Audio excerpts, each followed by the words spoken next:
good combo. Yeah, like how some guys, I think some coaches sometimes are just afraid to like push, talented guys like that. And I think a guy like him, and I don't know what they did, so I don't know the protocol. I don't know how much cardio he was doing or how much he Right. was suffering. But like I said, it was the best condition he's been in so far. But Sure. I think him just a little bit tighter, he's ready to walk on a pro stage, and he'll place in the top 8 to 10 probably Yeah, at Tampa Pro or something. I was thinking the same because I was looking at pictures earlier today. I was looking at just kind of looking at some of the pictures and stuff from there, and he's far and away was the winner of the Super.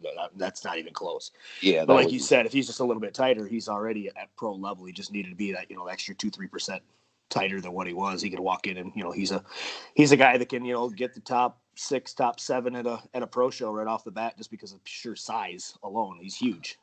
In his structure, like he's just got really nice structure, small waist, there's nothing blown out on him at all, flowing quads.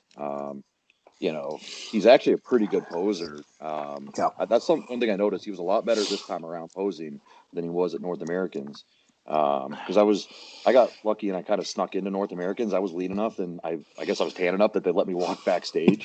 Whereas like the cops just kind of gave me a nod. I'm like, all right, I'm going to keep going. Sweet. I'm going to walk in.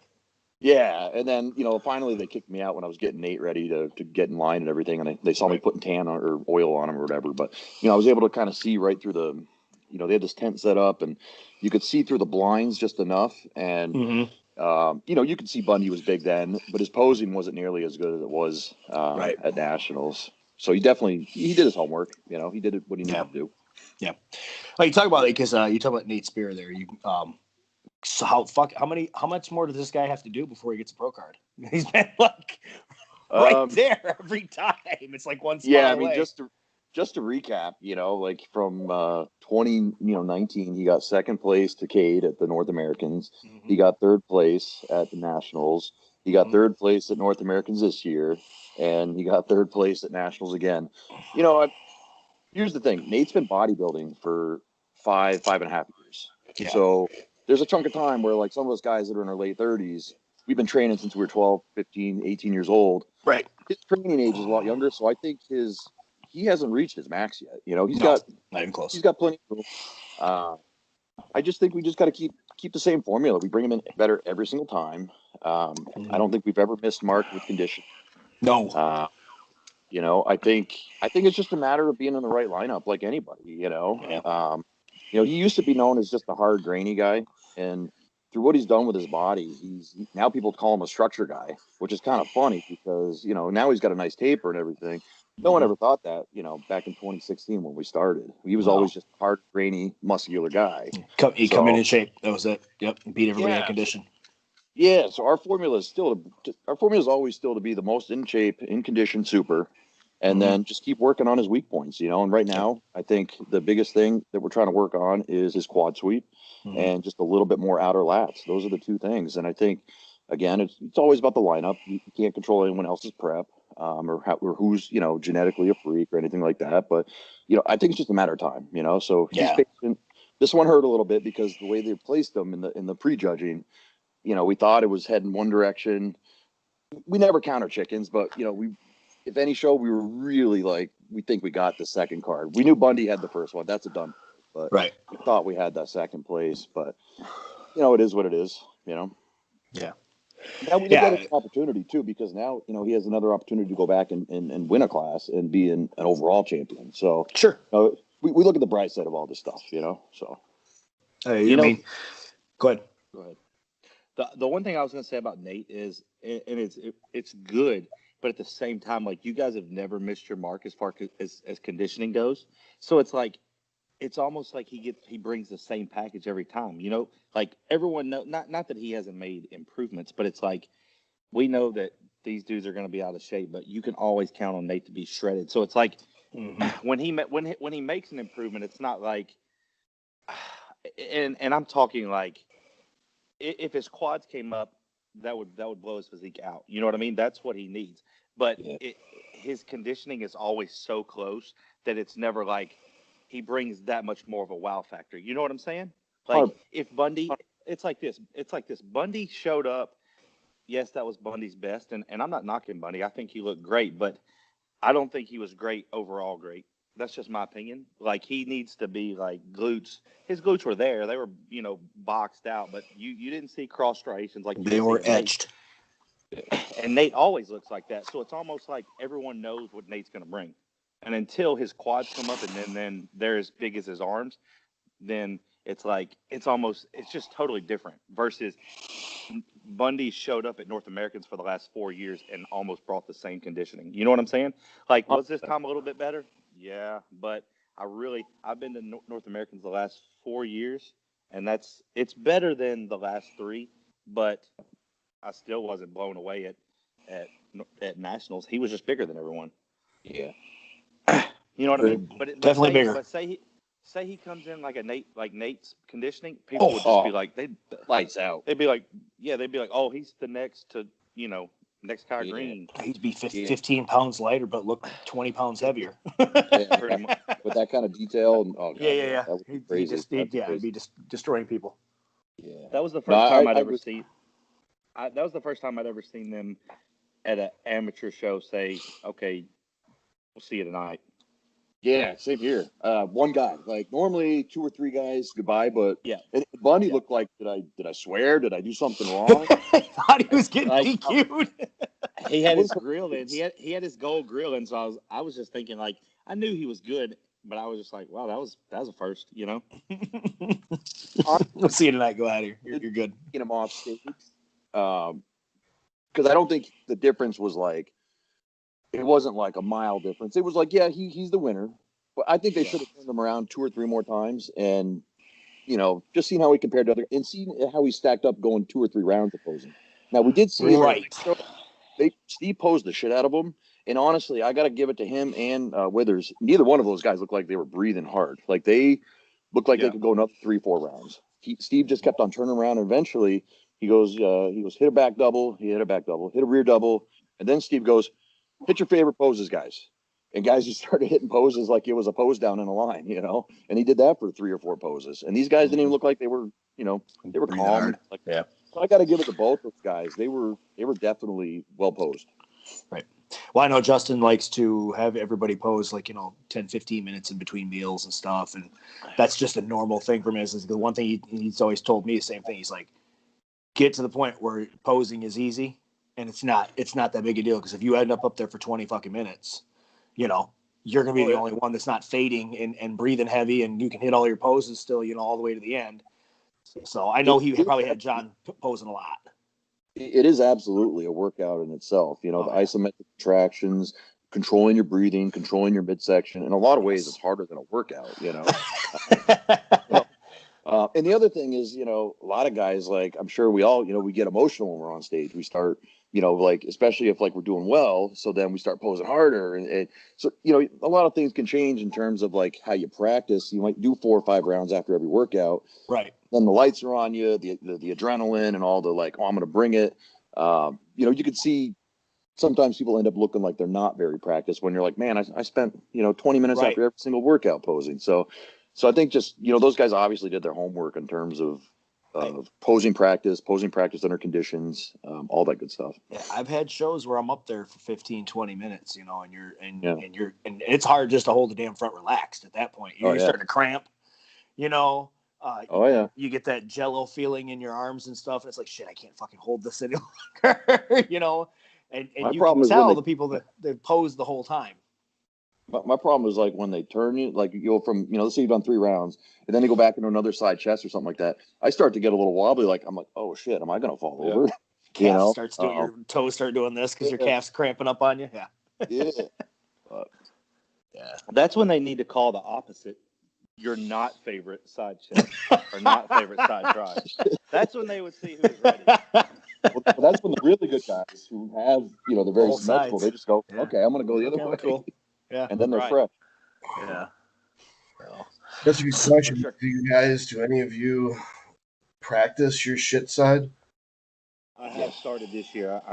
That is one thing that about 6 weeks out I started because I honestly in a couple of my shots, well, we'll just say one shot of my opposite side that I never hit. It's actually, in my opinion, it looks better. Like my hand drops a little bit. My hand drops a little bit better. My arm is better. My arm is bigger on the side that I like to hit. But I think as a whole pose, my opposite side chest is better. So it's just one of those things where it's nothing but practice. You know what I mean? It's just more of a workout. Yeah. I think Yeah, my side chest so I'll hit it from the right side. But from the left side, actually, my bicep, everything, my arm looks better from that side, but my chest looks better from the other side. Yeah. Right. That's how it goes. So it's like I can hit either one. I cannot hit a side tricep from this side. This shoulder doesn't rotate back. It doesn't work. It looks terrible. I'm like leaned over trying to do it, and it's bad. Mine's the same For way. me, it's like my left hamstring is so much better with the hand drop than my right. Not that it's great on either side, but then my right side, my left pec, if I hit my right side, or I'm sorry, if I hit my left side, my right pec isn't as big on the opposite side, so it looks like a stringy pose for me on my side chest. Lose some thickness. Yeah.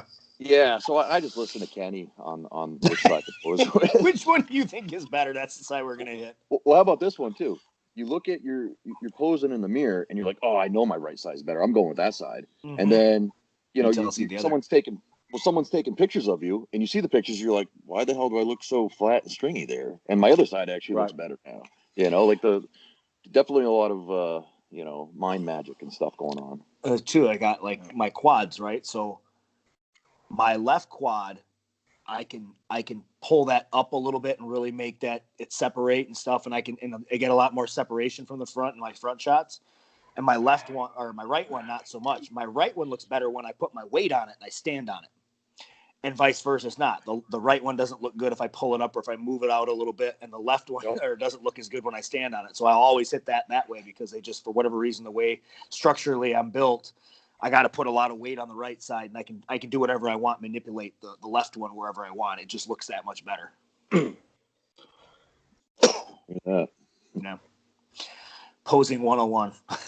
Well, and all of that, it's like you said, all of that's how you see it. You know what I mean? Right. If Kenny's looking at you and you think your right side's better, and he also has an eye for this too, but he could probably see something and you have to like see it and then point it out before you actually believe it. But you're always going to go with the one that you feel is most comfortable doing, and which is probably the one you started doing right off the bat. Yeah, exactly. You just got those started hitting that pose. Mm-hmm. Absolutely, I agree. Yeah.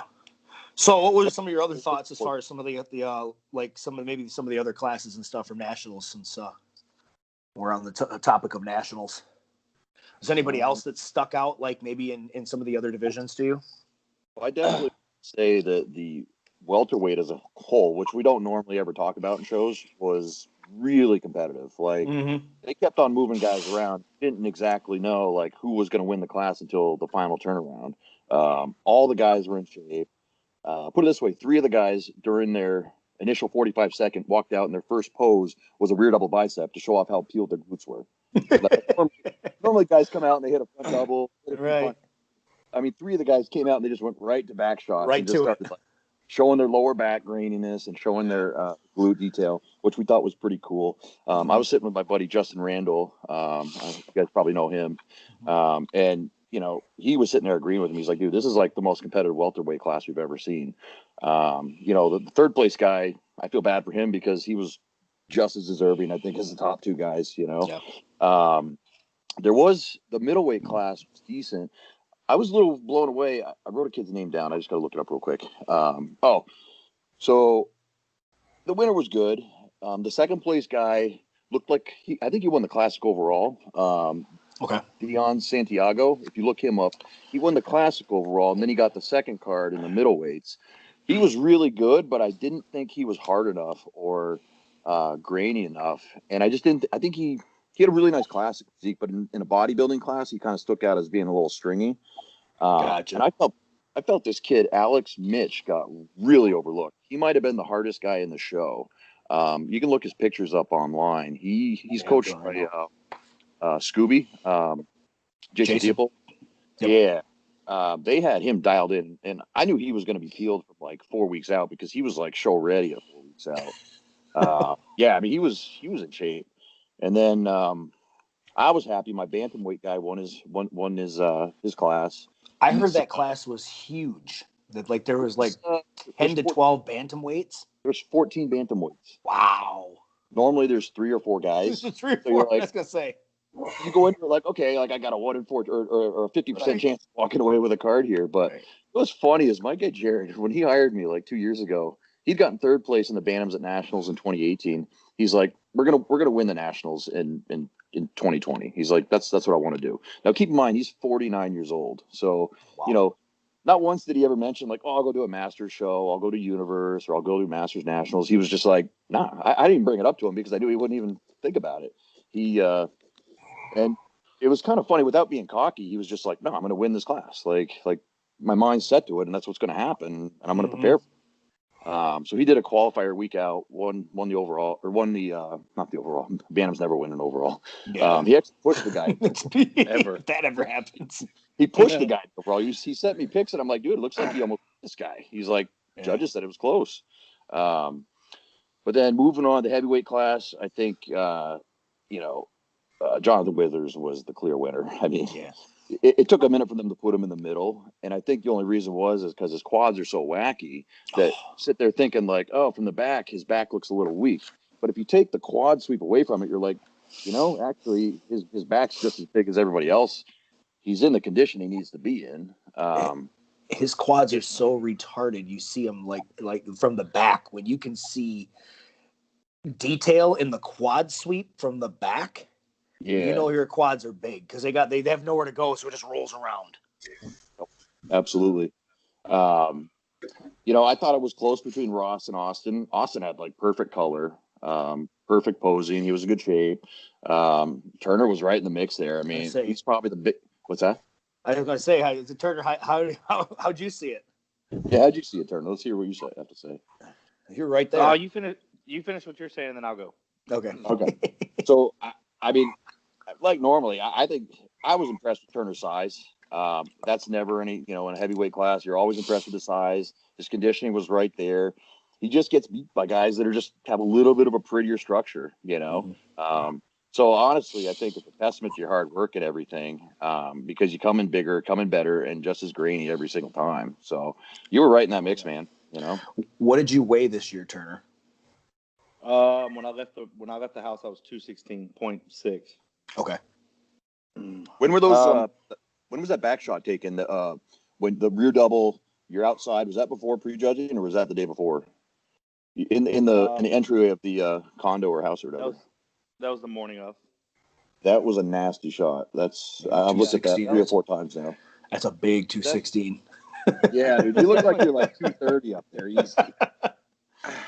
Well, I mean, the good thing about that is it gives me 10 pounds to play with, Yep. And if you guys know me, which I'm not gonna downsize, and I'm not gonna take the easy way out. I just want to get big, and so yeah, I mean, it is what it is, and everyone sees it a little different. I'm not saying that I should have won by any means. Like, they played the whole after prejudging. Oh, I think someone had mentioned, and this has been mentioned many a times, where they may rejudge.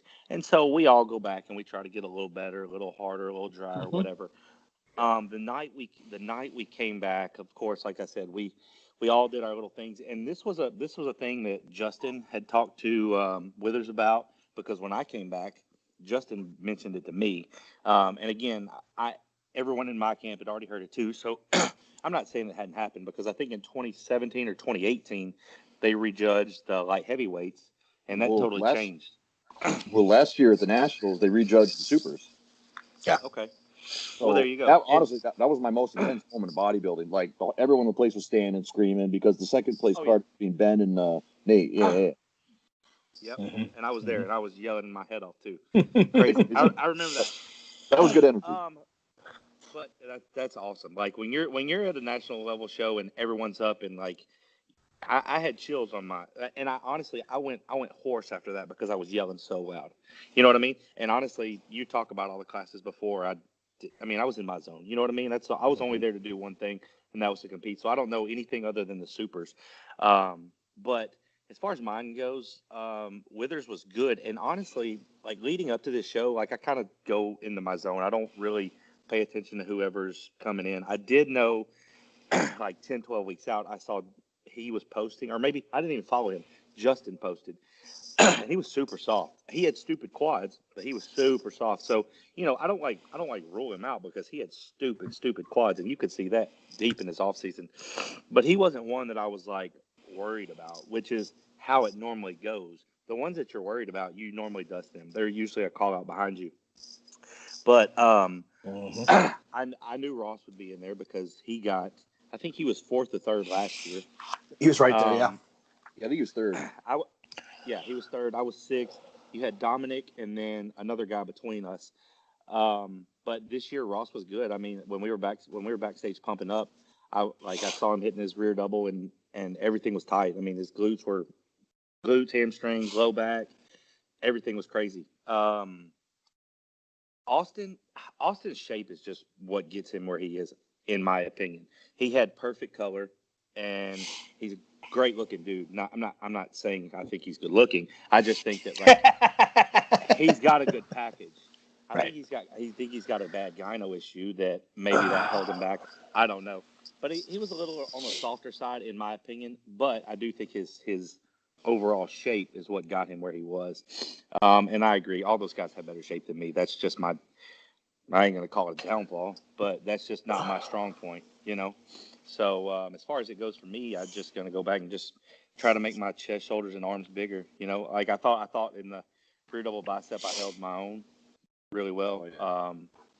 Side chest, again, my arms and shoulders and chest could be bigger. I know that. Mm-hmm. And then, like I said, I just got better. I moved up 2 spots. We're just planning to do it again next year. So I say it's first call out 2 years in a row. What's that? Did you do your own prep this year? Yeah, I got to like 4 weeks out, 3 or 4 weeks out, and then I let Ronald just kind of like, hey, you need to push a little bit, or you need to take a high day, take another high day. And then, because me, man, I'll just run myself in the ground. I'll let myself, I pulled myself all the way down to like 213 because I was just going to get fucking shredded.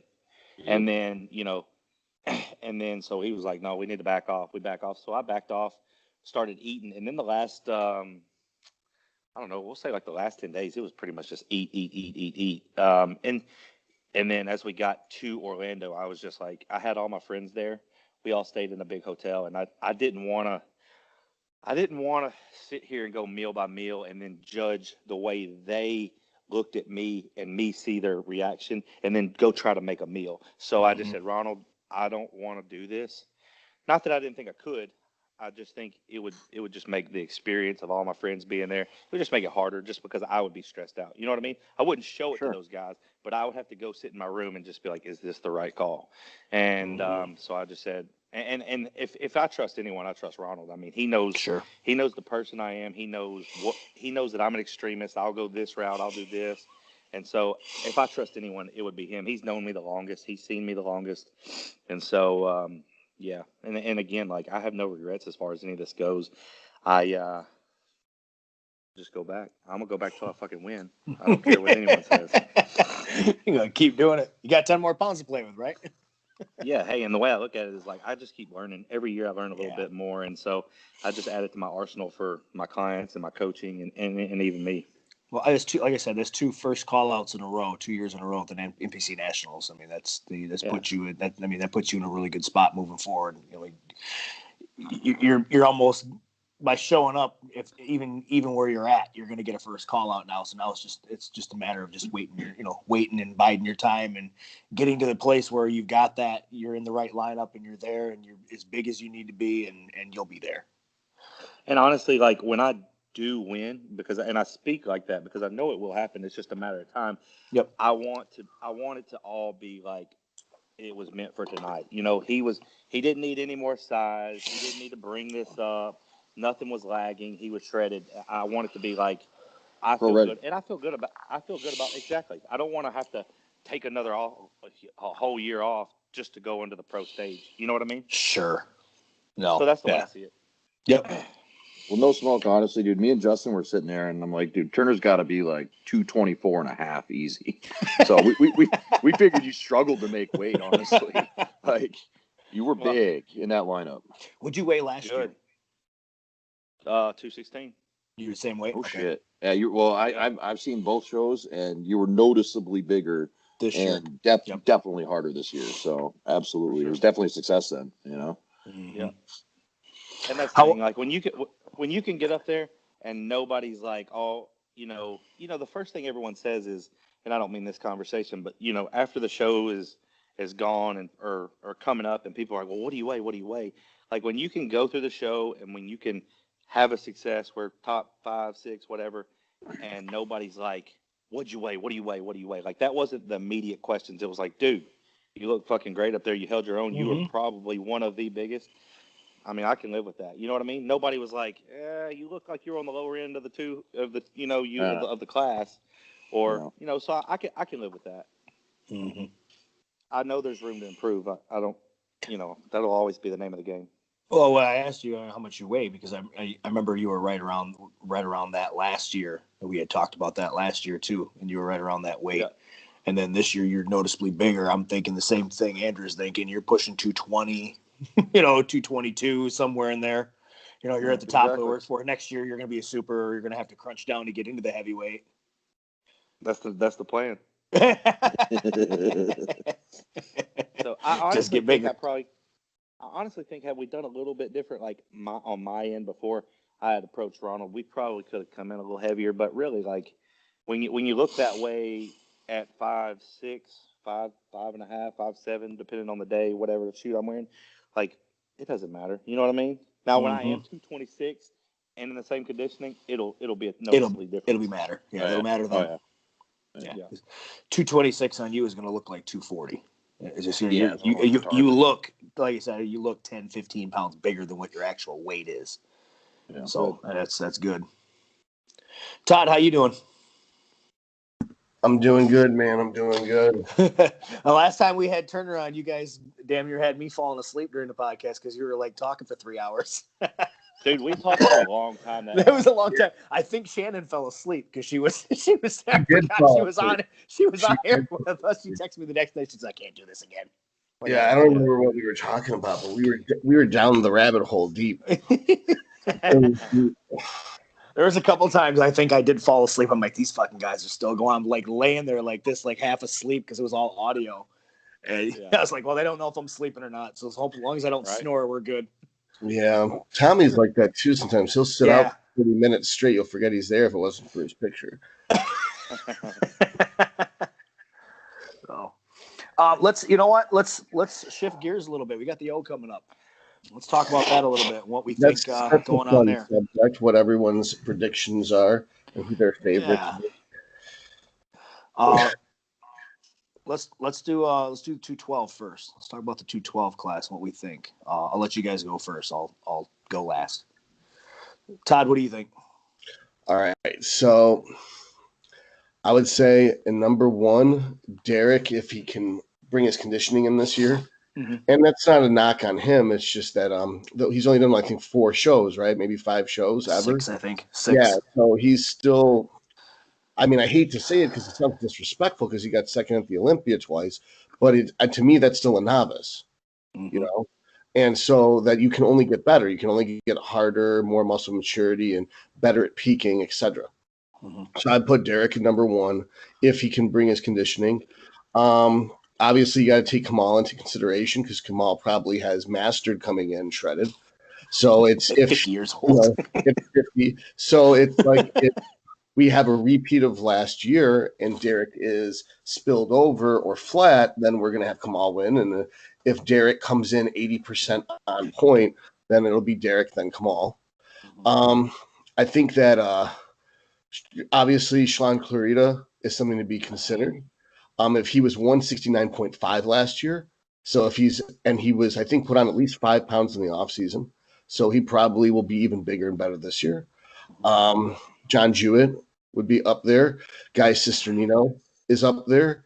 Austin Carr and Keon. We haven't really considered Keon. Austin's not going to do the show. Austin's in his off season. Yeah. All right. What about Keon?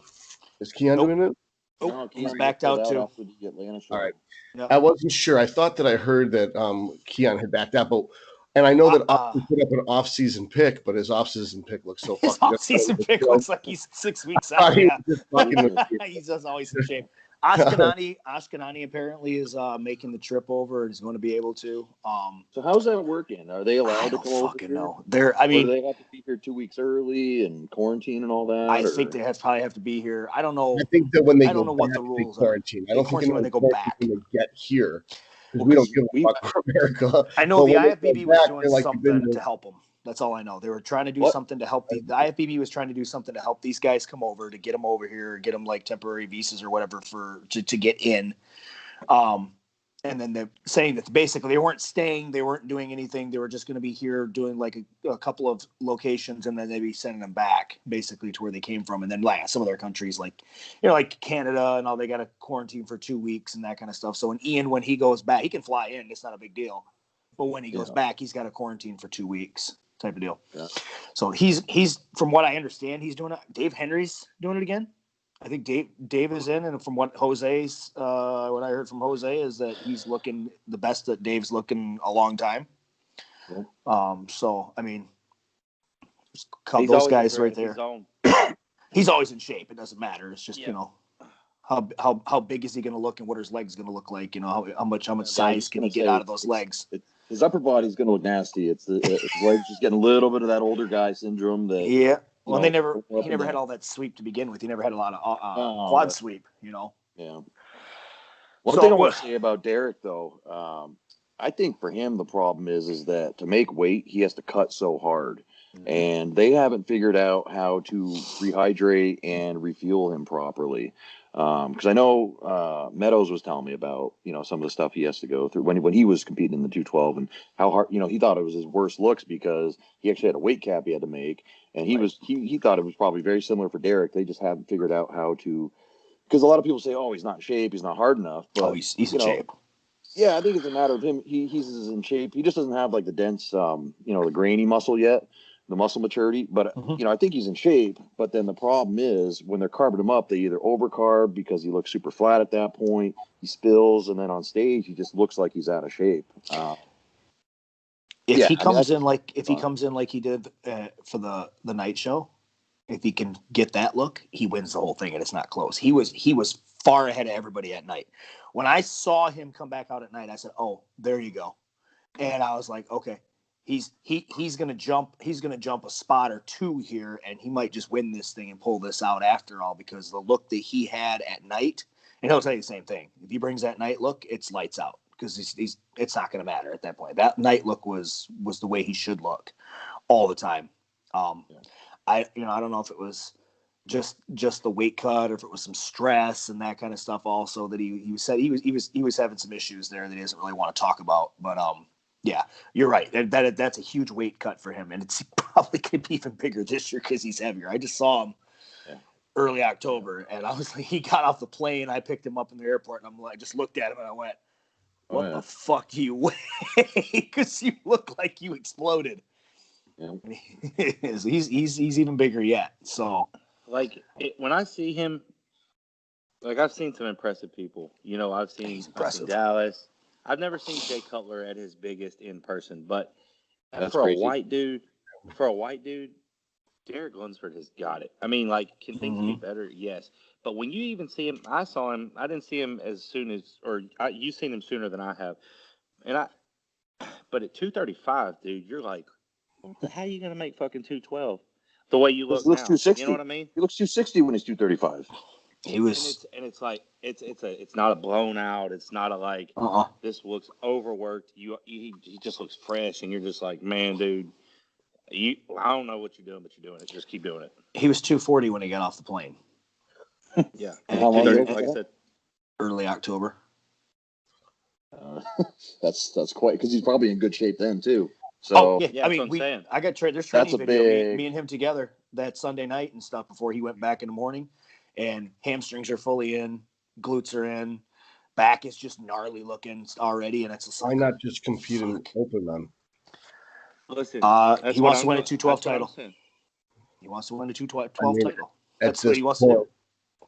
I don't know. At that point, he will. Go backwards. Yeah. He will at some point. Because one, he's going to grow out to the point where he can't do 212 anymore. He still can't, and he can't make weight. So I mean, it's going to happen eventually. It's just a matter of when he wants to do it. But Derek at 235, if he doesn't have any restriction, is going to like you said, he's going to look 260, and he's going to hang with everybody on that stage because he's only 5'6".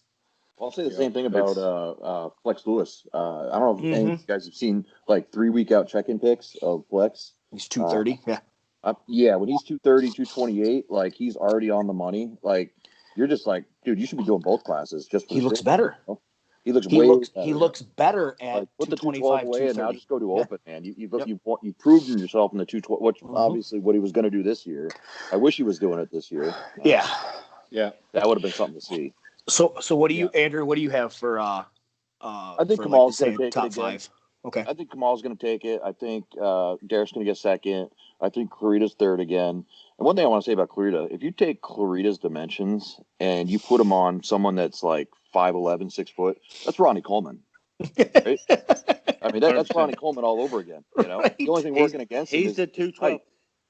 He's the 212 Ronnie Coleman. I swear to God. I saw. Absolutely. I think I saw 6 or 8 weeks out a video of his posing, his update, and I was just like, I already told you how I feel about Derek, and I was just like, damn, this is going to be a good show. You know what I mean? I hope everybody's at their best. I haven't seen anything from Kamal other than maybe like his like front relaxed, and I think he was in shorts. But like, and that's another dude. I mean, he's really, really good, and I love it because he's not small, but you know what? He's on the smaller side of the class, and he's really, really doing it. Clarita is like Kevin English when the 202 was still around. You know, you just look completely out of place. You look at him and you go, "How are you? Number one, how'd you make weight?" But you look at like Kevin English was the same way. He just destroyed everybody when it was 202.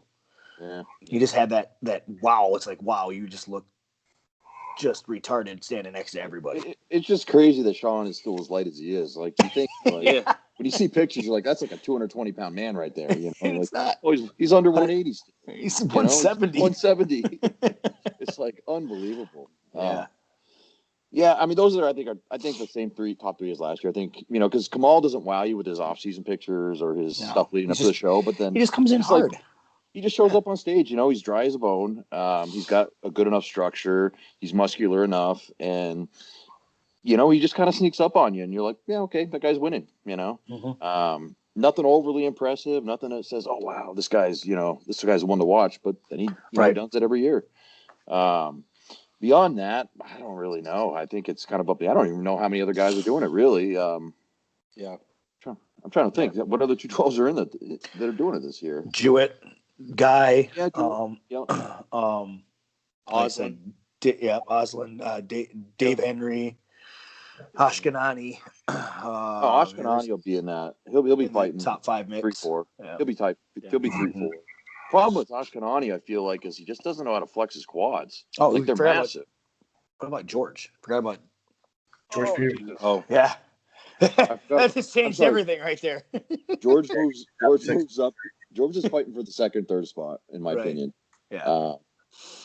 I was there in Tampa when George won that show, and he was, I hate to say when bodybuilders say they're 80%, but he was probably 80% in that show. He wasn't as dug out as he had been in the past, but he still blew everybody away. So yeah, and obviously Justin's going to bring him in tight. He's, they're not going to spare anything. He's going to be super conditioned. His back is, one of the best in the world, if not the best in the world right now. So I take that back. George is somewhere in that 2-3 spot. Someone's getting kicked out. Who's prepping? Which Justin preps him? Justin. Oh my God, it's one of my buddies. Randall.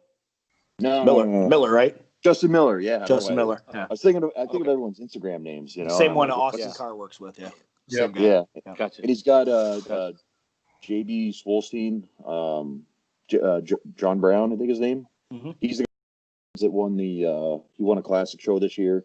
He's doing the classic Olympia, so he's got a lot of good guys, or a couple good guys in the Olympia this year. Yep.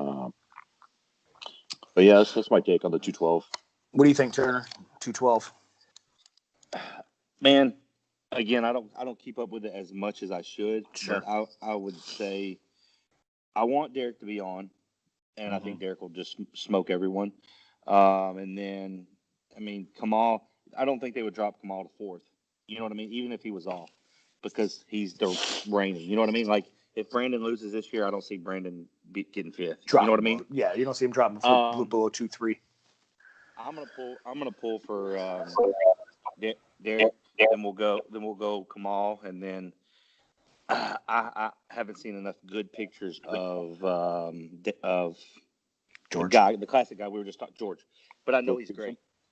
I know he'll be in the mix if he's 100% on, because he's got a crazy physique, huge arms, crazy back, crazy arms. His back is just ridiculous. He reminds me of like a Ninja Turtle, like, you know what I mean? Just like that freaky muscle that just like claws out at you. I always come up with these little analogies, and I'm like, George, you got that Ninja Turtle muscle, man. Yep.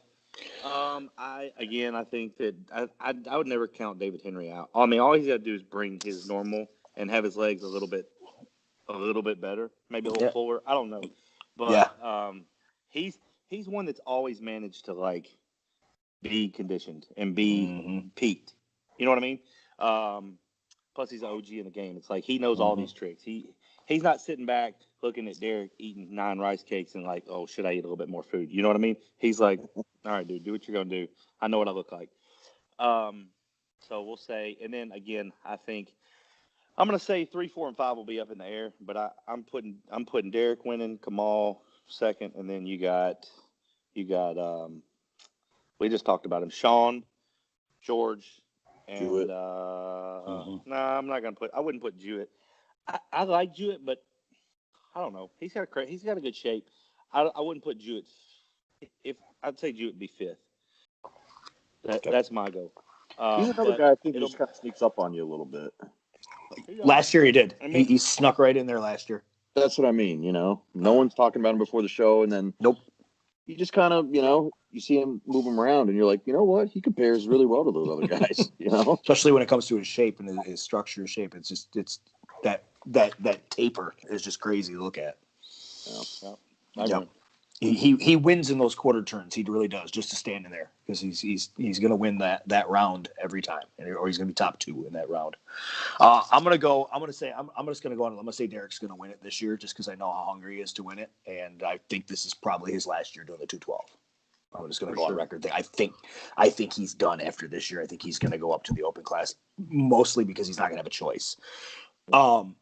So I'm going to give Derek first, and then I'm going to say George, and then I'm going to say that Kamal's going to drop to third, because I think George, just like you said, that is just freaky looking muscle where Kamal is real consistent, and he just, he's pretty well put together, and he's consistent, and he's not off. That wow factor with Derek being on and George is just going to be too much for him, and he's going to drop to third, but they're not going to want to drop him any further than third, like Turner said.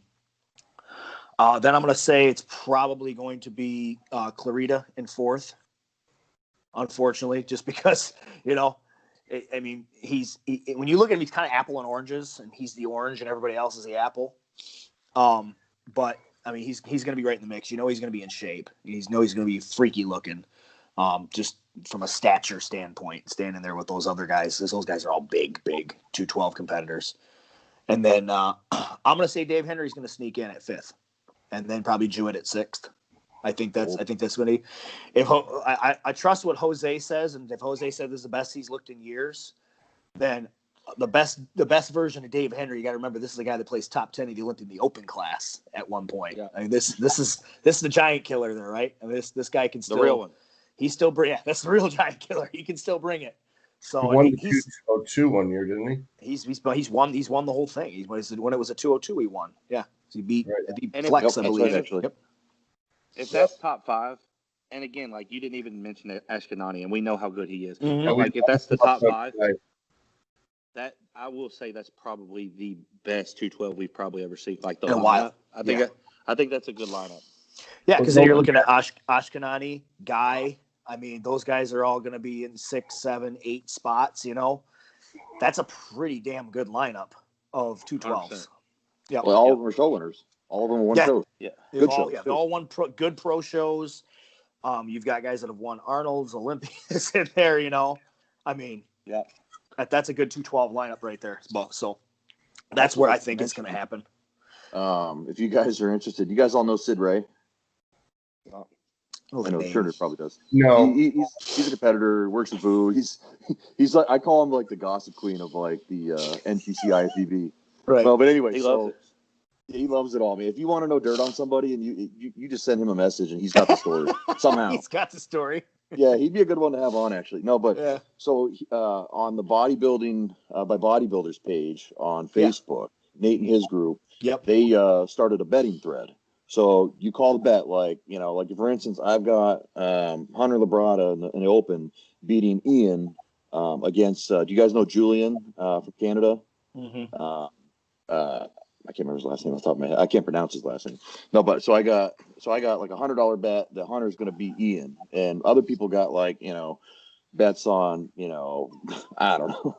Like you can bet on anything. You can bet anything you want. So we're taking sportsbook now for fucking bodybuilding. There's like 15, 20 bets going there, and some of them are getting pretty big. There's $1,000 bet that Brent offered about Shanique winning the her class against anybody in the field.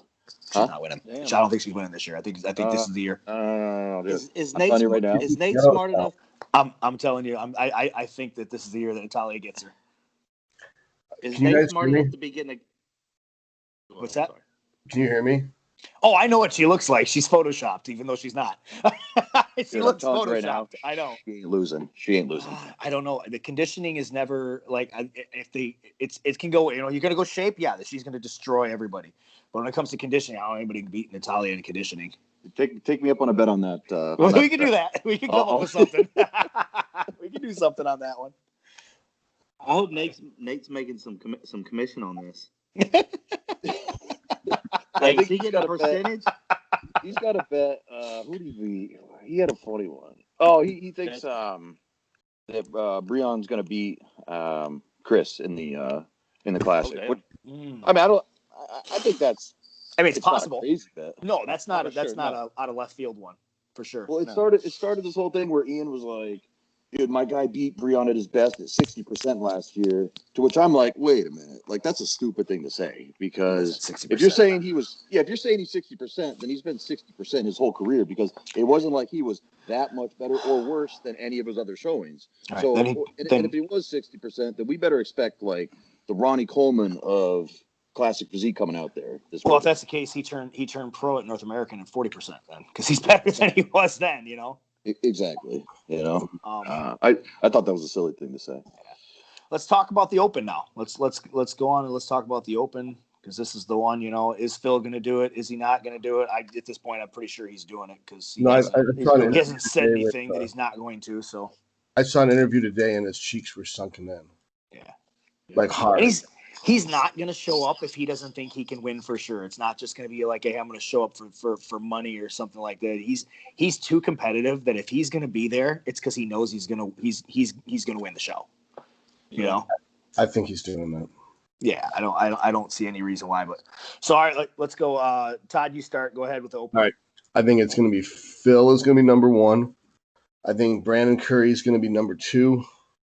I think if Ramey comes in conditioned, it's going to be 3. I think that Bonac will be 4. And then it's going to be a total shit show because the next 10 people are all fucking amazing.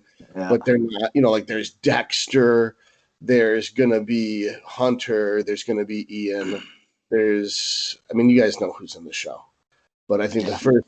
You want me to name all the names? I got the list right here. Yeah, sure. He's got it in front of him.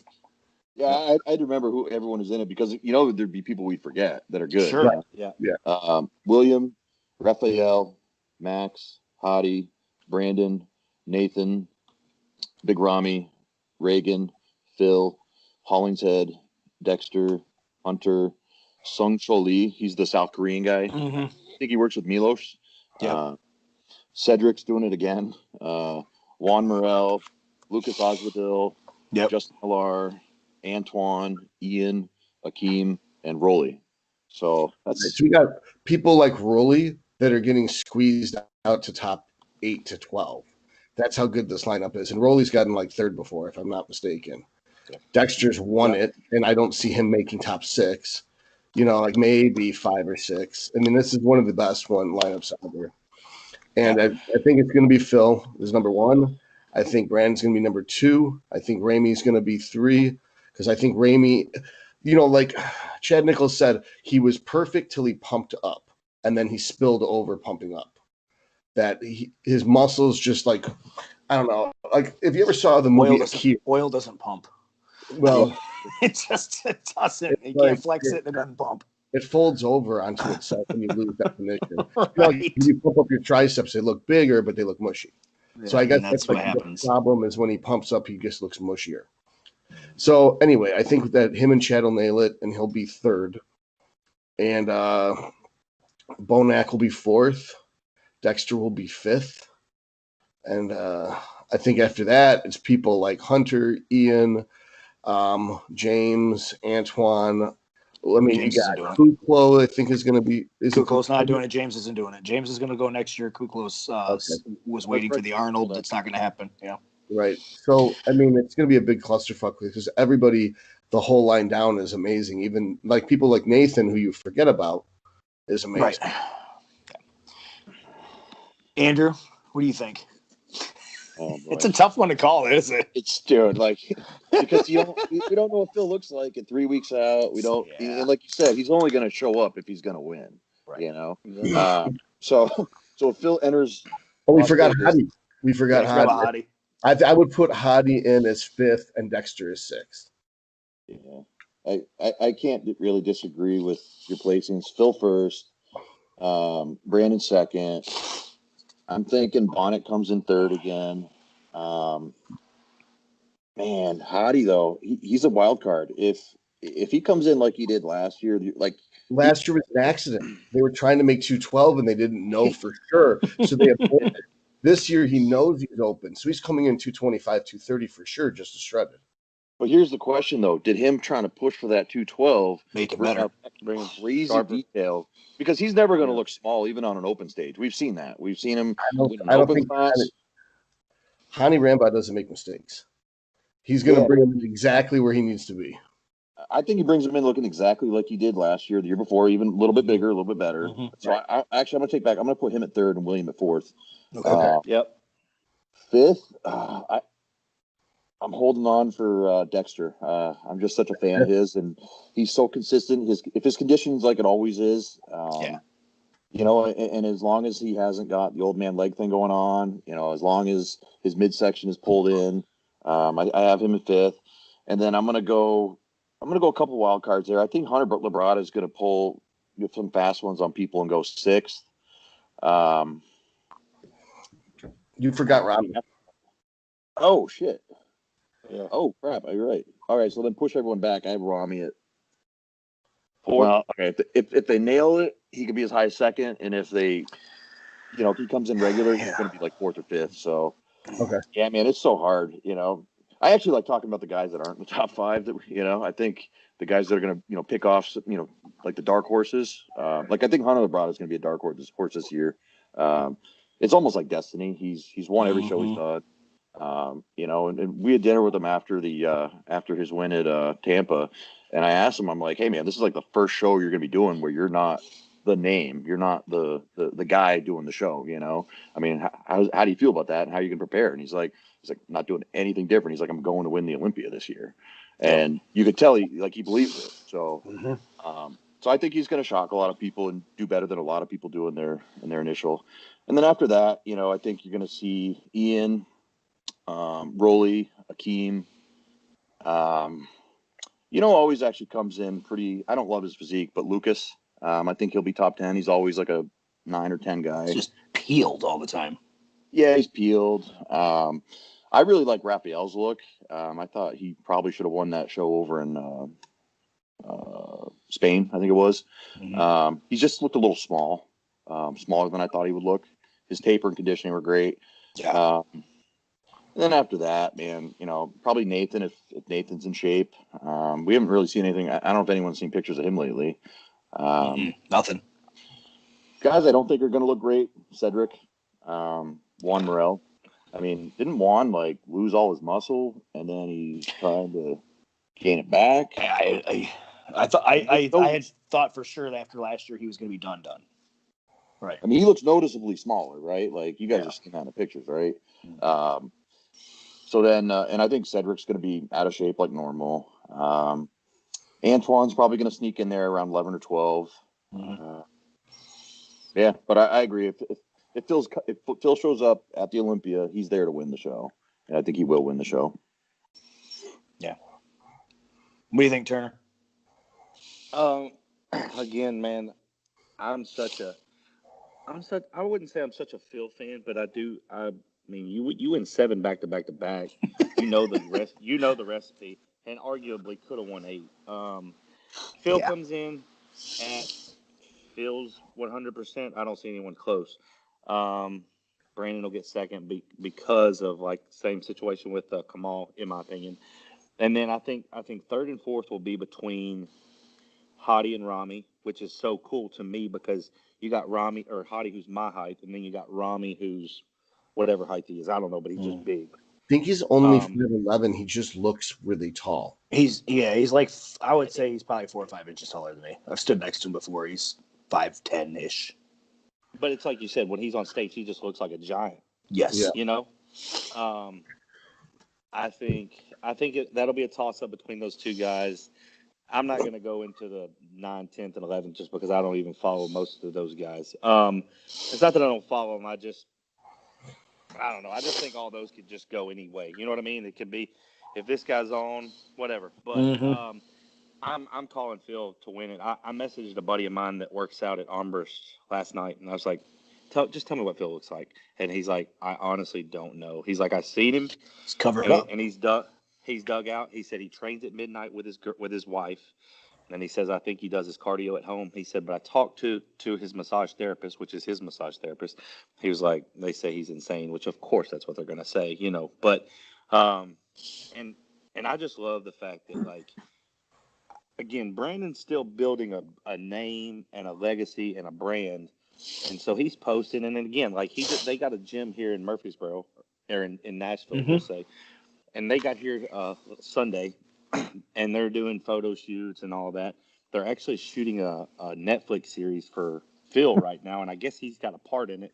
And then next week they're shooting one for Brandon. So I'm not going to say that I don't think his head's where it should be. If I was going to, you've got one, you know, and you've changed your game, you've changed your life, but I would be like, black hole, don't talk to me. My cell phone does not even exist. Yep. I wouldn't be and it's again, like, I know that's the difference. Like, Phil's got his name, he's got his brand, he's built his legacy. So it's not that he's not worried about, you know, taking the pictures and being the president of the sport, but he's like, fuck everybody. I'm gonna do what I got to do. I'm gonna train at midnight. Nobody's gonna see me. I'm gonna train covered up. He'll come back and win. Brandon will get second, and I love Brandon. Like, Brandon's a super cool, just chill as he can be. Hadi, like, after last year, man, Hadi made a huge fan of me just because, like, he just held his own in a group of, you know, the best bodybuilders, and he was just like third place. He loved it. You know what I mean? He was happy, and everyone loved it too. You know, arguably could have won, in my opinion. Definitely could have. Definitely should have had second, in my opinion. I don't want to count out Bonac, but I think Bonac will be 5th, 6th ish. Who's he working with now? Hell if I know. I mean, I would figure at this point he's probably got an eye. He's probably got a good formula down because he always seems to come in. Probably. But again, I even think all the guys that say they do it themselves, they got a friend. You know what I mean? They got somebody. They got a set of eyes. Yeah. Absolutely. You need a second set of eyes, but that's not the same thing as having an official coach. For sure, 100%. I would say at this point he's probably got a friend or a second set of eyes. Hopefully he's not taking 40%. Hey, right? Which was an embellishment. Well, he's taking 20% of this, 20% of that. He's adding them together, saying 40. It's like, dude, that's not how 20% works. I mean, how you guys feel about that, though? But which that makes sense. But taking an athlete's winnings, is that what you're asking? Yeah, I mean, I wouldn't say. Yeah, I guess he was taking a percentage of his winnings. I think that, in my opinion, like would Bonac be where he was without? Not a chance. Right. And here's why also, though. It's not just the bodybuilding, but it's also what we don't see is that Neil behind the scenes was making phone calls on his behalf, selling him, getting him those contracts. So, I mean, just like in any business, when you have a manager's whatever the agreed upon amount is, you know, which is I 10% think in that's most industries. But he was Yeah. coaching him and managing him. He also was footing the bill for several years, paying for Right. the hotels. He was laying out $30,000 a year one year just for it Bonac. was an investment. It was an investment Right. on Neil Hill's part. It worked out for him in some senses. I think there's nothing wrong with that. And it was only a 5-year Yeah. contract, and it was up for renegotiation. Yeah. And rather At than that point, you're just as for a much as lower agent. price- and he didn't renegotiate for a lower price. He kept the same price and then threw a hissy fit afterward. Yeah, he played the victim card. Like, don't play the Oh, victim yeah. card. He's got you a long way in bodybuilding. Oh, I agree. So, Yeah. 100%. so I'm gonna leave mine at about 5th or 6th position. I'm gonna go on record and say this will probably be Hunter's best showing. He'll be his biggest.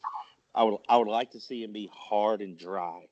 Like, we've seen him full, we've seen him in shape, but not hard, very, very, very, very crisp. That's what I want to see from Hunter. And I think if Hunter brings that, I think we'll be seeing what the future's going to look like. And I again, think- like, I know Dallas McCarver would have won the Olympia at one point because he's humongous. He had the size, and he was a good-looking white guy. I think that Yeah. goes a long way. And he's a good speaker.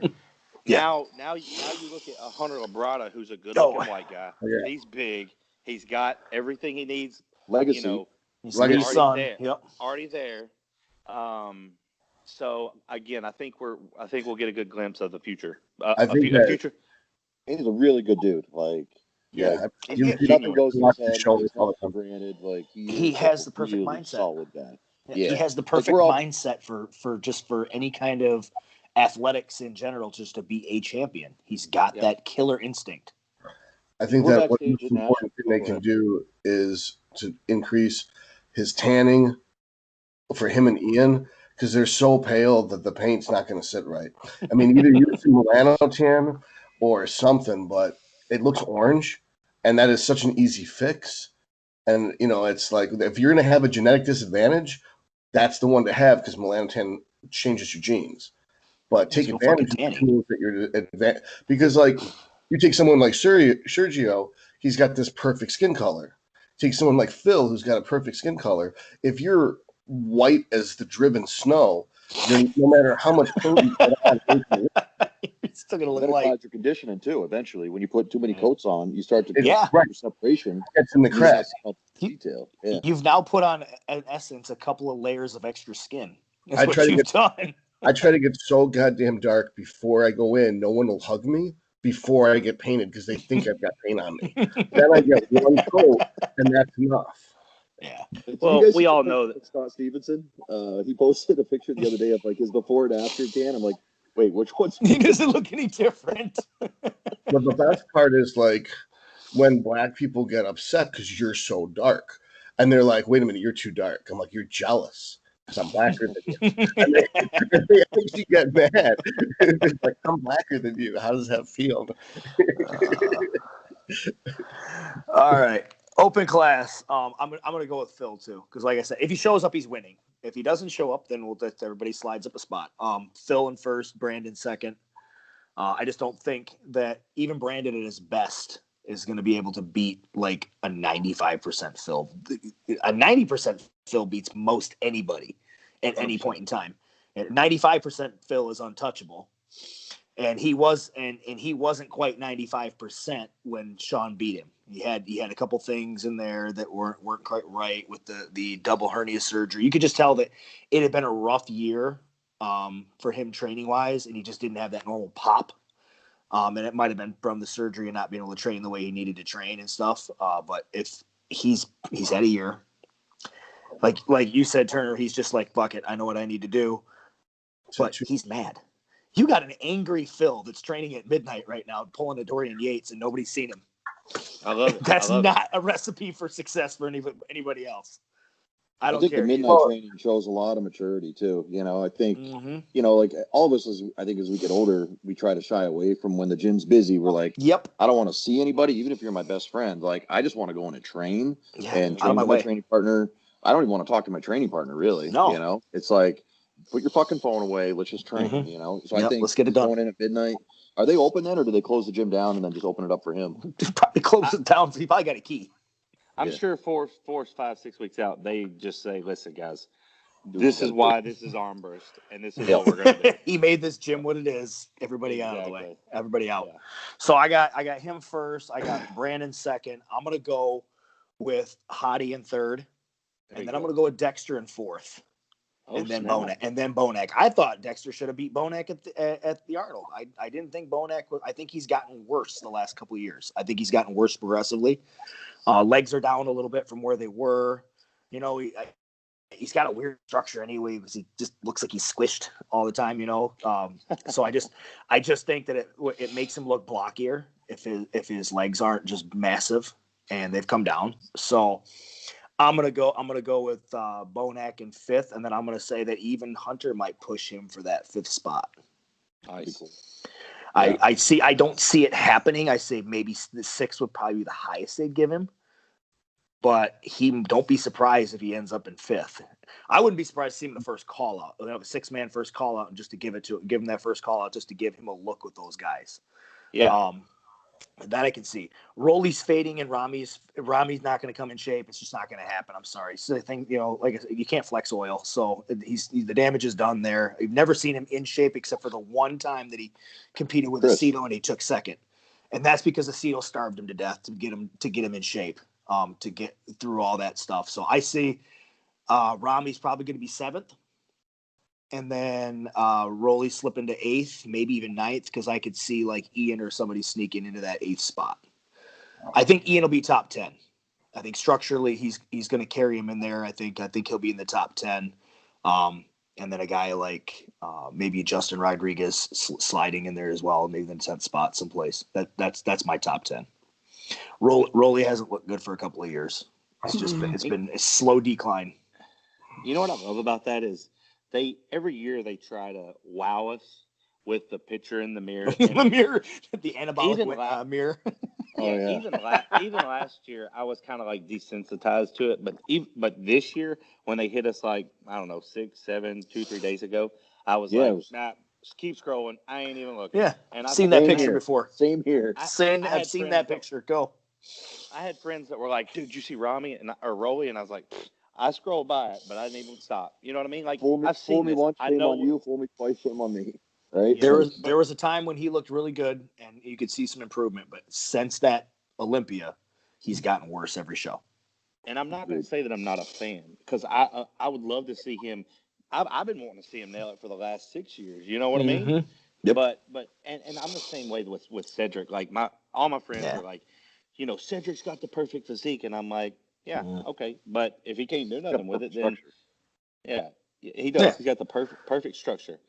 If they wanted to change the way bodybuilding were to go, like the direction, he would be the perfect man to win. But he just keeps, and you know what I hate the most is how he keeps coming in. And I don't know his story, because we all got our shortcomings or our problems during our prep, but like every year he's got one, but he hits it with this like, wow, I'm the people's champ story. And I'm like, dude, I don't fucking want to hear it. Like, save it. I know I appreciate what you did for us, but you're either on this boat or you're on this boat. You want to be a pro bodybuilder, win the Olympia, or you want to like still support the country. And I appreciate him supporting the country. I do not want to discredit that, but it's like, come on now. He gets time off. I think they give him like 3 months off before a show because they understand. Here's the thing with that. Dave Henry just retired from the Air Force a few years ago. Yeah. He was competing that whole time. Yeah. He was in the Air Force, and he was actively working for his company while he was in the Air Force, and didn't take time off. Like, the only time he got off was to go compete at the Olympia. He'd take his vacation time. He'd go just for shows. That was it. So the whole time he was prepping, he didn't get any time off. He was just working and prepping. That's what he was doing. That's probably why he comes in shape. He's got that structure. He's you working give a hard the guy whole 3 time. months off and he sleeps in until 10, and then Cheating on I'm his gonna take a diet. little Yep. nap around 12, and I'll do a few client checking email. Maybe I'll watch a little DVD instead, or like I can do it next thing later. you know, they're putting off the meals, they're putting off the cardio. I think structure is so important. I mean, you guys all know that. Yeah, I mean, don't have to talk about that shit. When you got to be up at 5 o'clock in the morning to do your cardio so you can get it in, and because you have to be fed, dressed, and ready for whatever detail he had in the U.S. Air Force by 7 a.m. to start. Yep. There's no time to fuck around. You got to get up. There is no later to do it. You have to do that. Cardio, like right. whatever You either it takes. don't do it or you're doing it this time. That's it.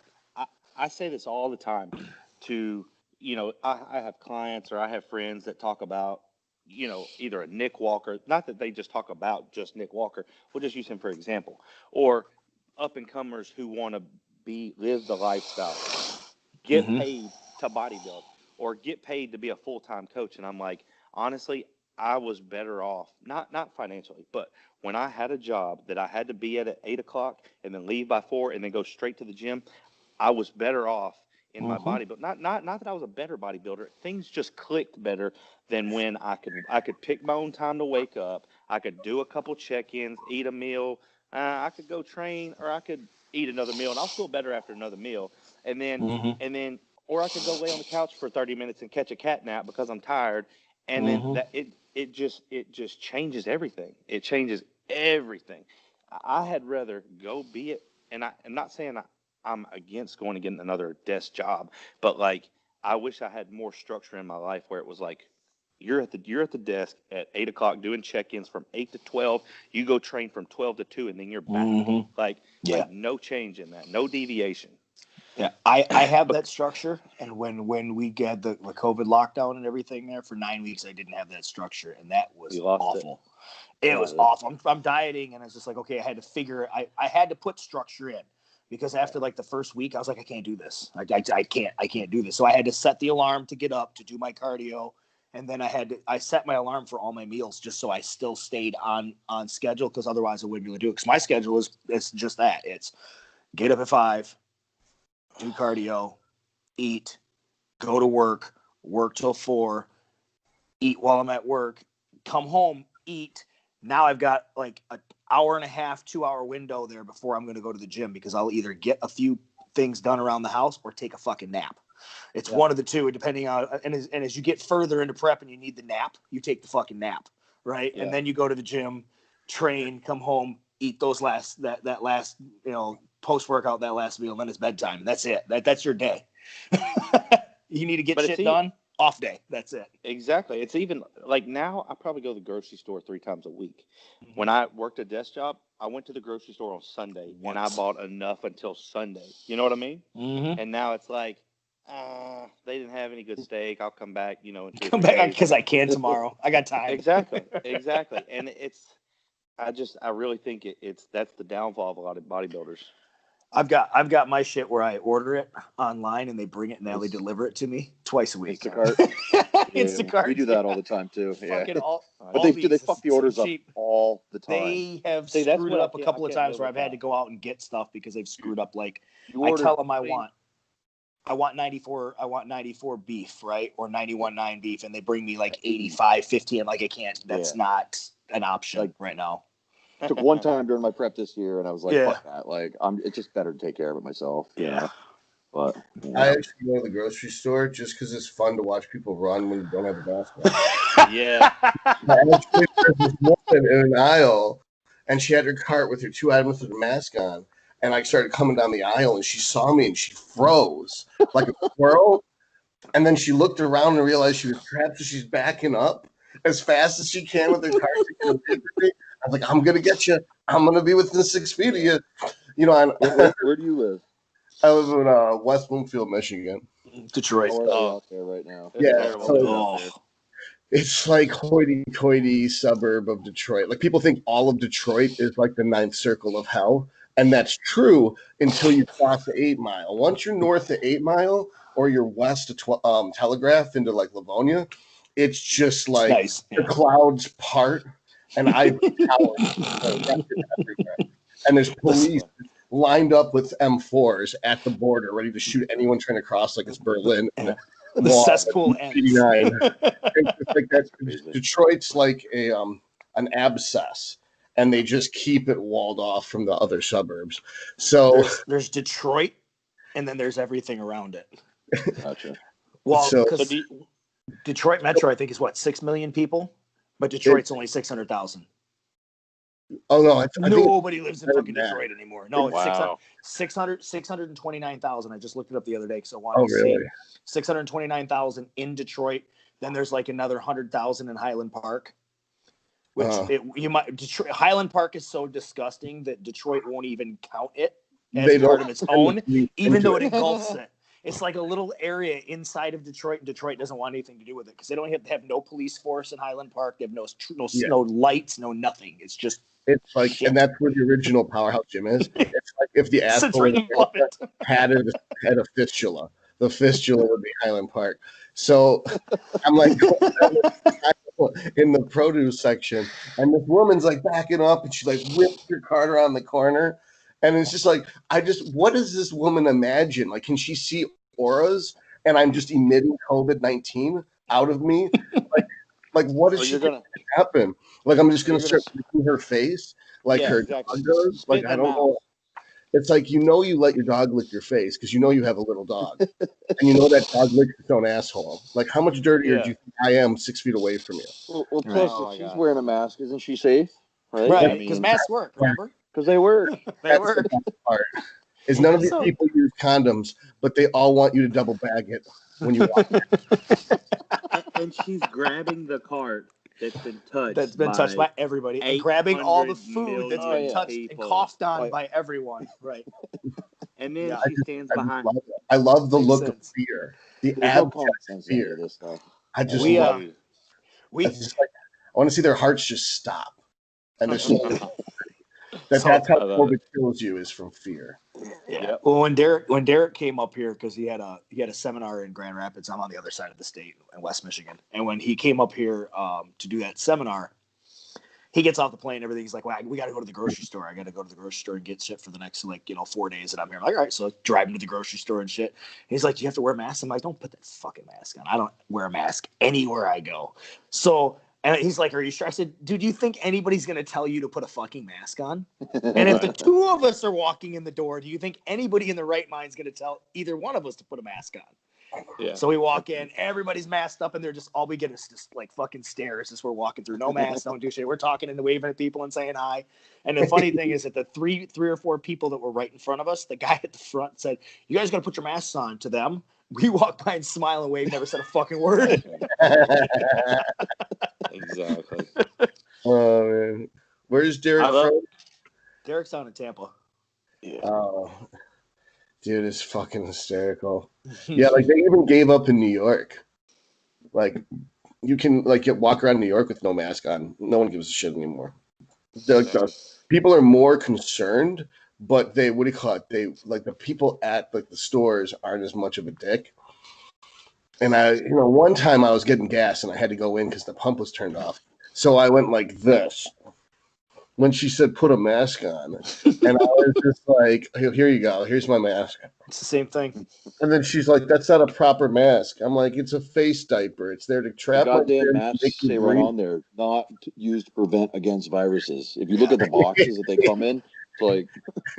Or you can just buy any piece of cloth. They're there for your safety. I was like, "Shut the fuck up and ring me up."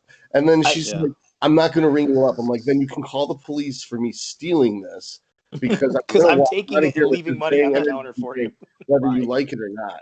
And I was like, "Oh, well, I'm at it." And I touched everything.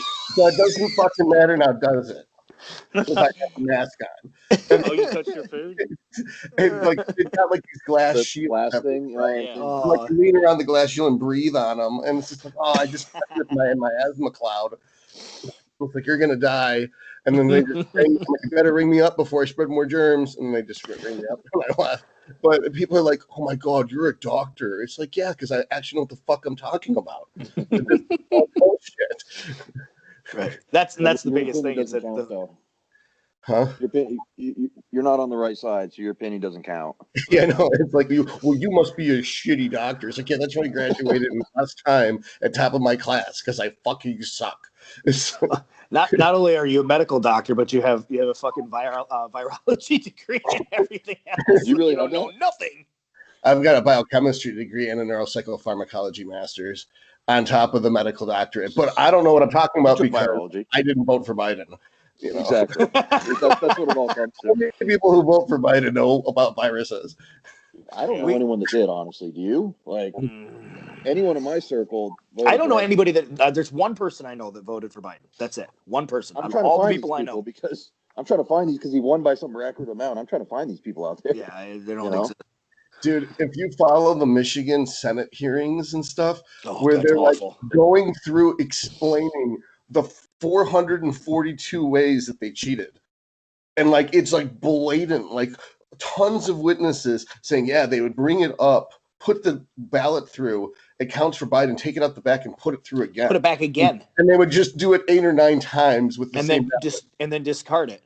Or and the then ones that the would guy go was in like, it's like he was basically challenging a lady, and the lady's like, I had to sign an affidavit that says I go to prison if I'm lying. Did you? Yeah. You see that one? I thought that was the best line. There 234 pages of sworn affidavits in Wayne County, which is Detroit, most of Detroit alone. 234 pages of sworn affidavits. That's just one county from one precinct. That's all that was. Yeah. That doesn't count Oakland County and their precincts, right? Which is the other half of the Detroit Metro, or Macomb County, which is the other third. And it's so funny because like all the same people live in Macomb, and that's red. Even though it's a major city, it's red.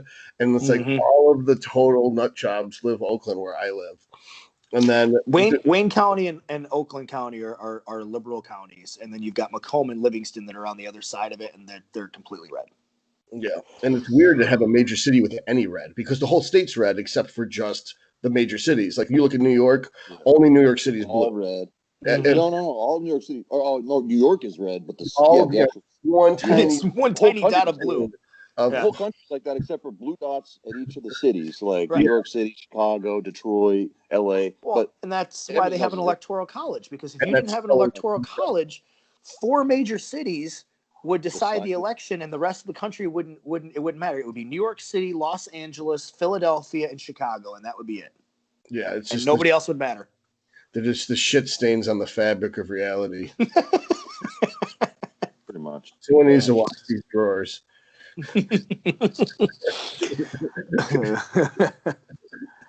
It's funny because what was that podcast you did, Todd, with a guy that was asking you about how viruses actually work? Oh, it was this is like an hour and a half video, and he explains how a virus actually works, and then explains like viral load and how he didn't get HIV even though he was holding an AIDS patient's wound closed with a bare hand. He's like, if I can do that, I think you're safe with COVID.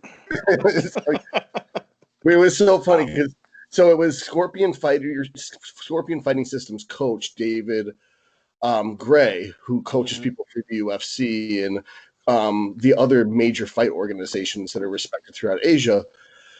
I basically went through and explained how viruses work, how antibodies work, went through and laid it all out, and how everything that we've been told back in March was complete horseshit and doesn't make any sense at a scientific level. It's all fucking lies.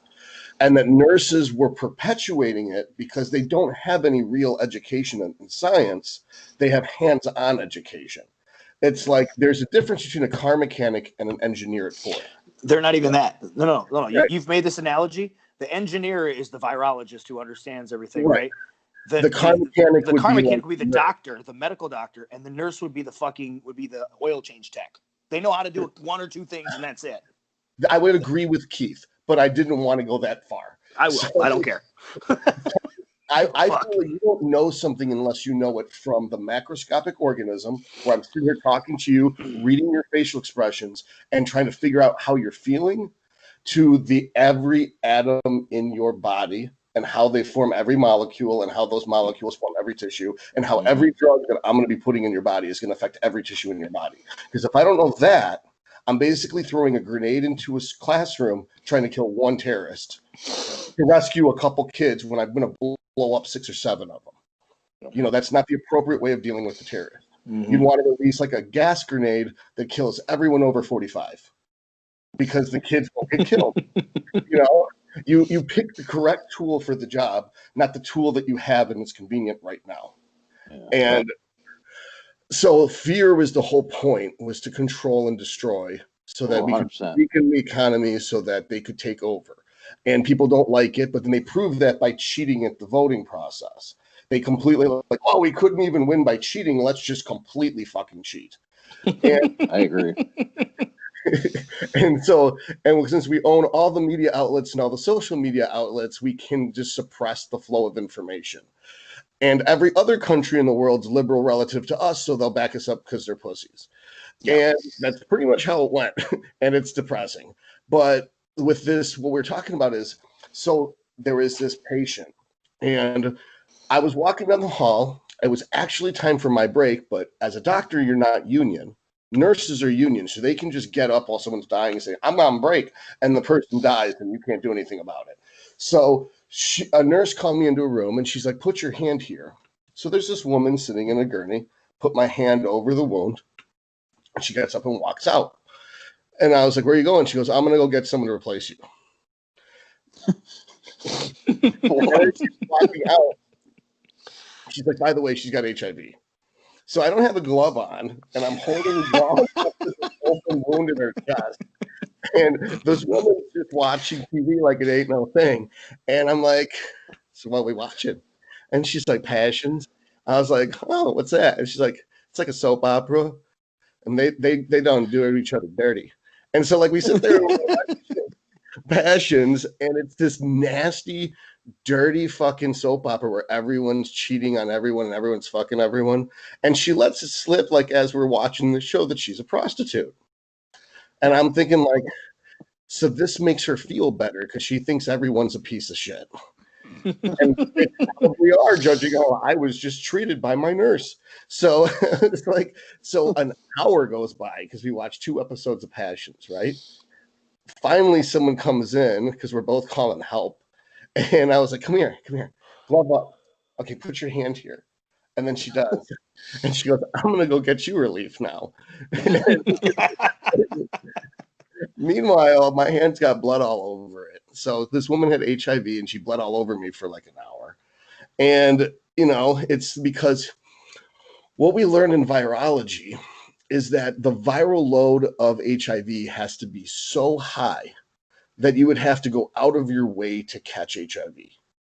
That, for instance, 1 out of every 762 vaginal ejaculations will transmit HIV to a woman. So if a chick lines up 760 dudes who are HIV positive and they all nut in her, then she's probably going to get AIDS. Oh, but it only takes, you said 1 out of how many? It takes 1 out of those 762 dudes. But let's say that there's a fire alarm pulled and only 500 dudes just might not get it. She's good. We're okay.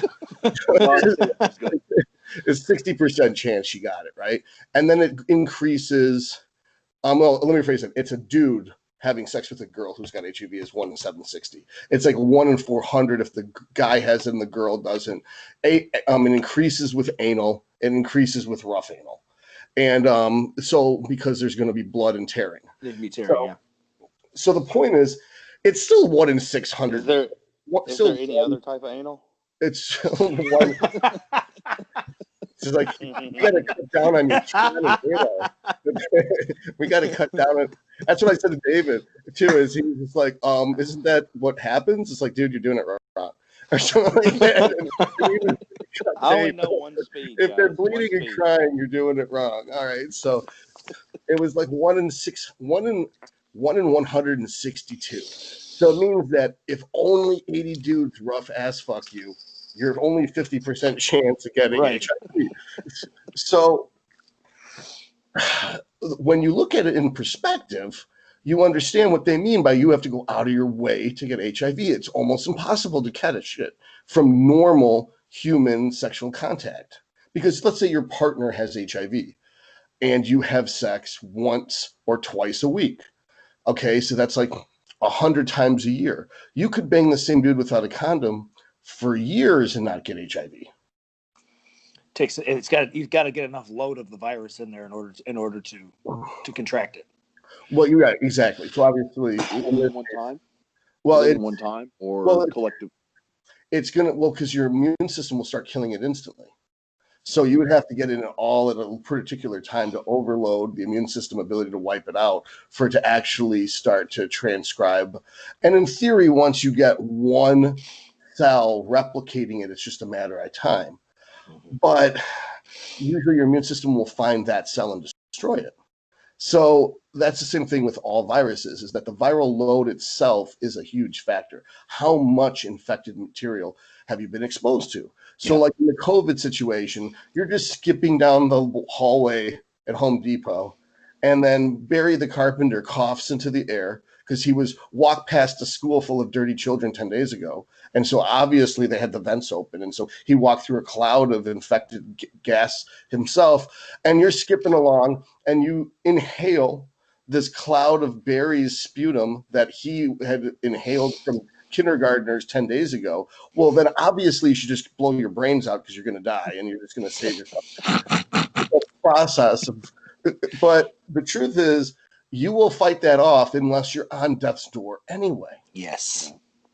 So I almost wanted to say to her, it's like, so you got AIDS? How'd you catch AIDS? And then you're like, I don't have AIDS. And it'd be like, well, then what the fuck are you so afraid of? Did you have a liver transplant? What do you have a mask on for? I haven't washed my hands all year. I haven't caught a goddamn sniffle. It's like I went out every day not to wash my hands all goddamn year. I didn't even do that too. Me too. every day. I was like, let's see how dirty I can get and if I can catch this COVID shit so that I can be part of the solution and provide herd immunity to all you pussies. And what ended up happening was I got a sore throat for 2 days. That's it. I didn't catch COVID no matter how hard I tried. I licked gym equipment, nothing.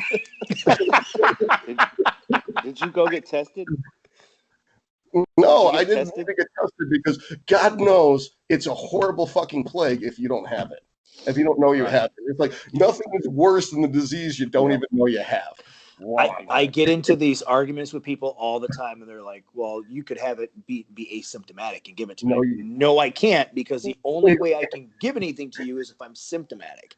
Right. I have to admit into the air the water droplets through a cough or a sneeze in order for you to actually get it. Or I have to just come up and spit in your mouth. Right. Or lick your face.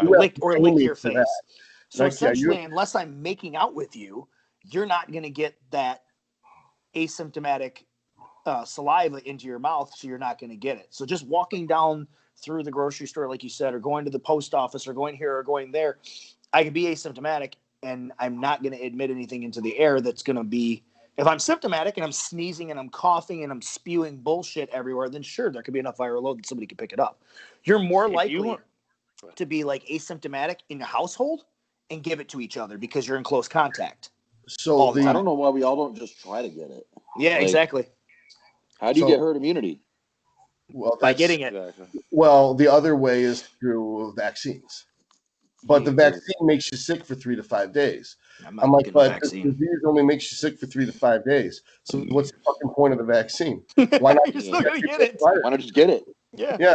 Why don't you just inject everyone with the virus? Unless you're like in that demographic, there's no reason. And plus all the other shit that's in the vaccines. It's vitamin D harmful shit that's in the vaccines.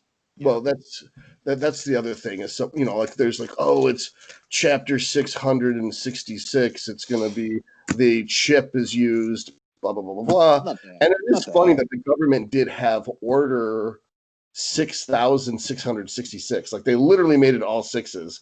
Was the plan to mass inoculate everyone? And it's like, did they read Revelations and said, let's fuck with the fundamentals and let's make it look like a conspiracy to fuck them over in the name of the devil? Or like it was way too obvious that it wasn't that. Because in Revelations 13 at the bottom, they're like, in order to have the ability to purchase anything, you have to have the mark of the beast. The mark of the beast is necessary for financial transactions. So what they want to do is, with the vaccine, inject you with a chip, and they can scan the chip, and it could determine whether you've had that vaccine and other vaccines. And in order for you to go into stores and buy things, you had to have the chip, which incidentally means they're scanning you for the purchase. So rather than you putting your credit card in something, you just scan your arm, which is right in Revelations 13, the mark of the beast. And that was Order 6,666 by the U.S. government that got vetoed by Trump or whatever. So You guys ever watched the movie Idiocracy? I said this 100 times. I've been saying this. I'm like, I've said this so many times. Like, I didn't realize I was living the real life movie Idiocracy in the last year. 100%. It is.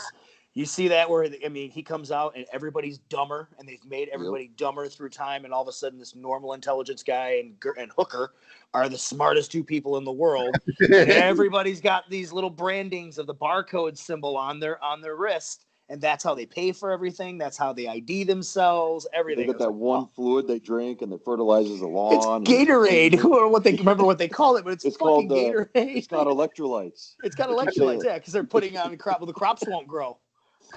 Did you ever try using water? Next thing, the fucking water, and they all of a sudden they've got plants. I've thought about that movie so many times over the last 9-10 months. I'm gonna have to watch it. Right? Idiocracy. It came out in 05 or 06, somewhere in like there. Everyone is just like dumb. Well, what's funny is I actually had this conversation for the first time in months yesterday with these two people at the gym, and they didn't know that the facility that was a level 4 viral center that was working on a coronavirus was next to a wet market in China. They didn't know that Bill Gates owns that building. They didn't know Bill Gates did a TED Talk in 2015 talking about how there's going to be a huge virus outbreak, but he's going to have a vaccine for it. And they didn't know that Bill Gates was behind the creation of these vaccines and the chip implantment. Mm-hmm. They had no idea. So I was like, when I brought this up, that's because, like you said, the media doesn't. They're going to block it out. Truth. Exactly. Well, exactly. It's like Fauci. It was Fauci all over the place 8 months ago, 17? And I feel like they were exposed to it, and it went into their short-term memory, but they didn't put it into long-term memory. So now that they're hearing it again in December, it's like they never heard it before. Mm-hmm. And it's like, how did you not put this shit together? 2 and 2. It's really obvious that he made the virus and he made the vaccine, but the virus leaked before the vaccine was completed. And they're like, but why would anyone do that? I'm like, well, the mad scientist after school special villain answer is, you make a virus, you make the vaccine, you release the virus, you sell the vaccine, you make billions. Mm-hmm. The truth is, you design a super bug so that your vaccine can kill a super bug. Then your vaccine can kill any normal bug outbreak that actually occurs in nature, and you make billions, but you don't get caught. So therefore, that's the smart way to do it. Now, accidentally leaking your superbug out prematurely resulted in way more death than you would have needed to. He could have, but then again, if you take too long to make the vaccine, everyone's dead. And if you release the vaccine too short, no one believes you weren't behind the outbreak. Mm-hmm. Yeah. Well, it's funny is because, like you said, they talked about it in 2015. Then Fauci goes into Georgetown University in 2017 and says that this administration will face a pandemic that they've never seen, that won't be prepared for. About like, you can't fucking predict the stock market 2 days from now. How can you predict that in 3 fucking years we're gonna have a pandemic when we haven't had a pandemic since 1918 in the Spanish flu? So you're trying to tell me that all of a sudden this is just gonna happen? And then, oh, by the way, the movie Pandemic about Bill Gates comes out in December of 2019, and then by January they're talking about this coronavirus.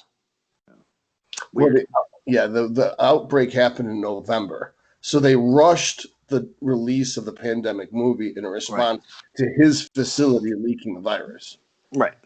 Somebody was trying to blow the whistle on him indirectly because they knew what was going on without incriminating themselves and getting themselves suicided.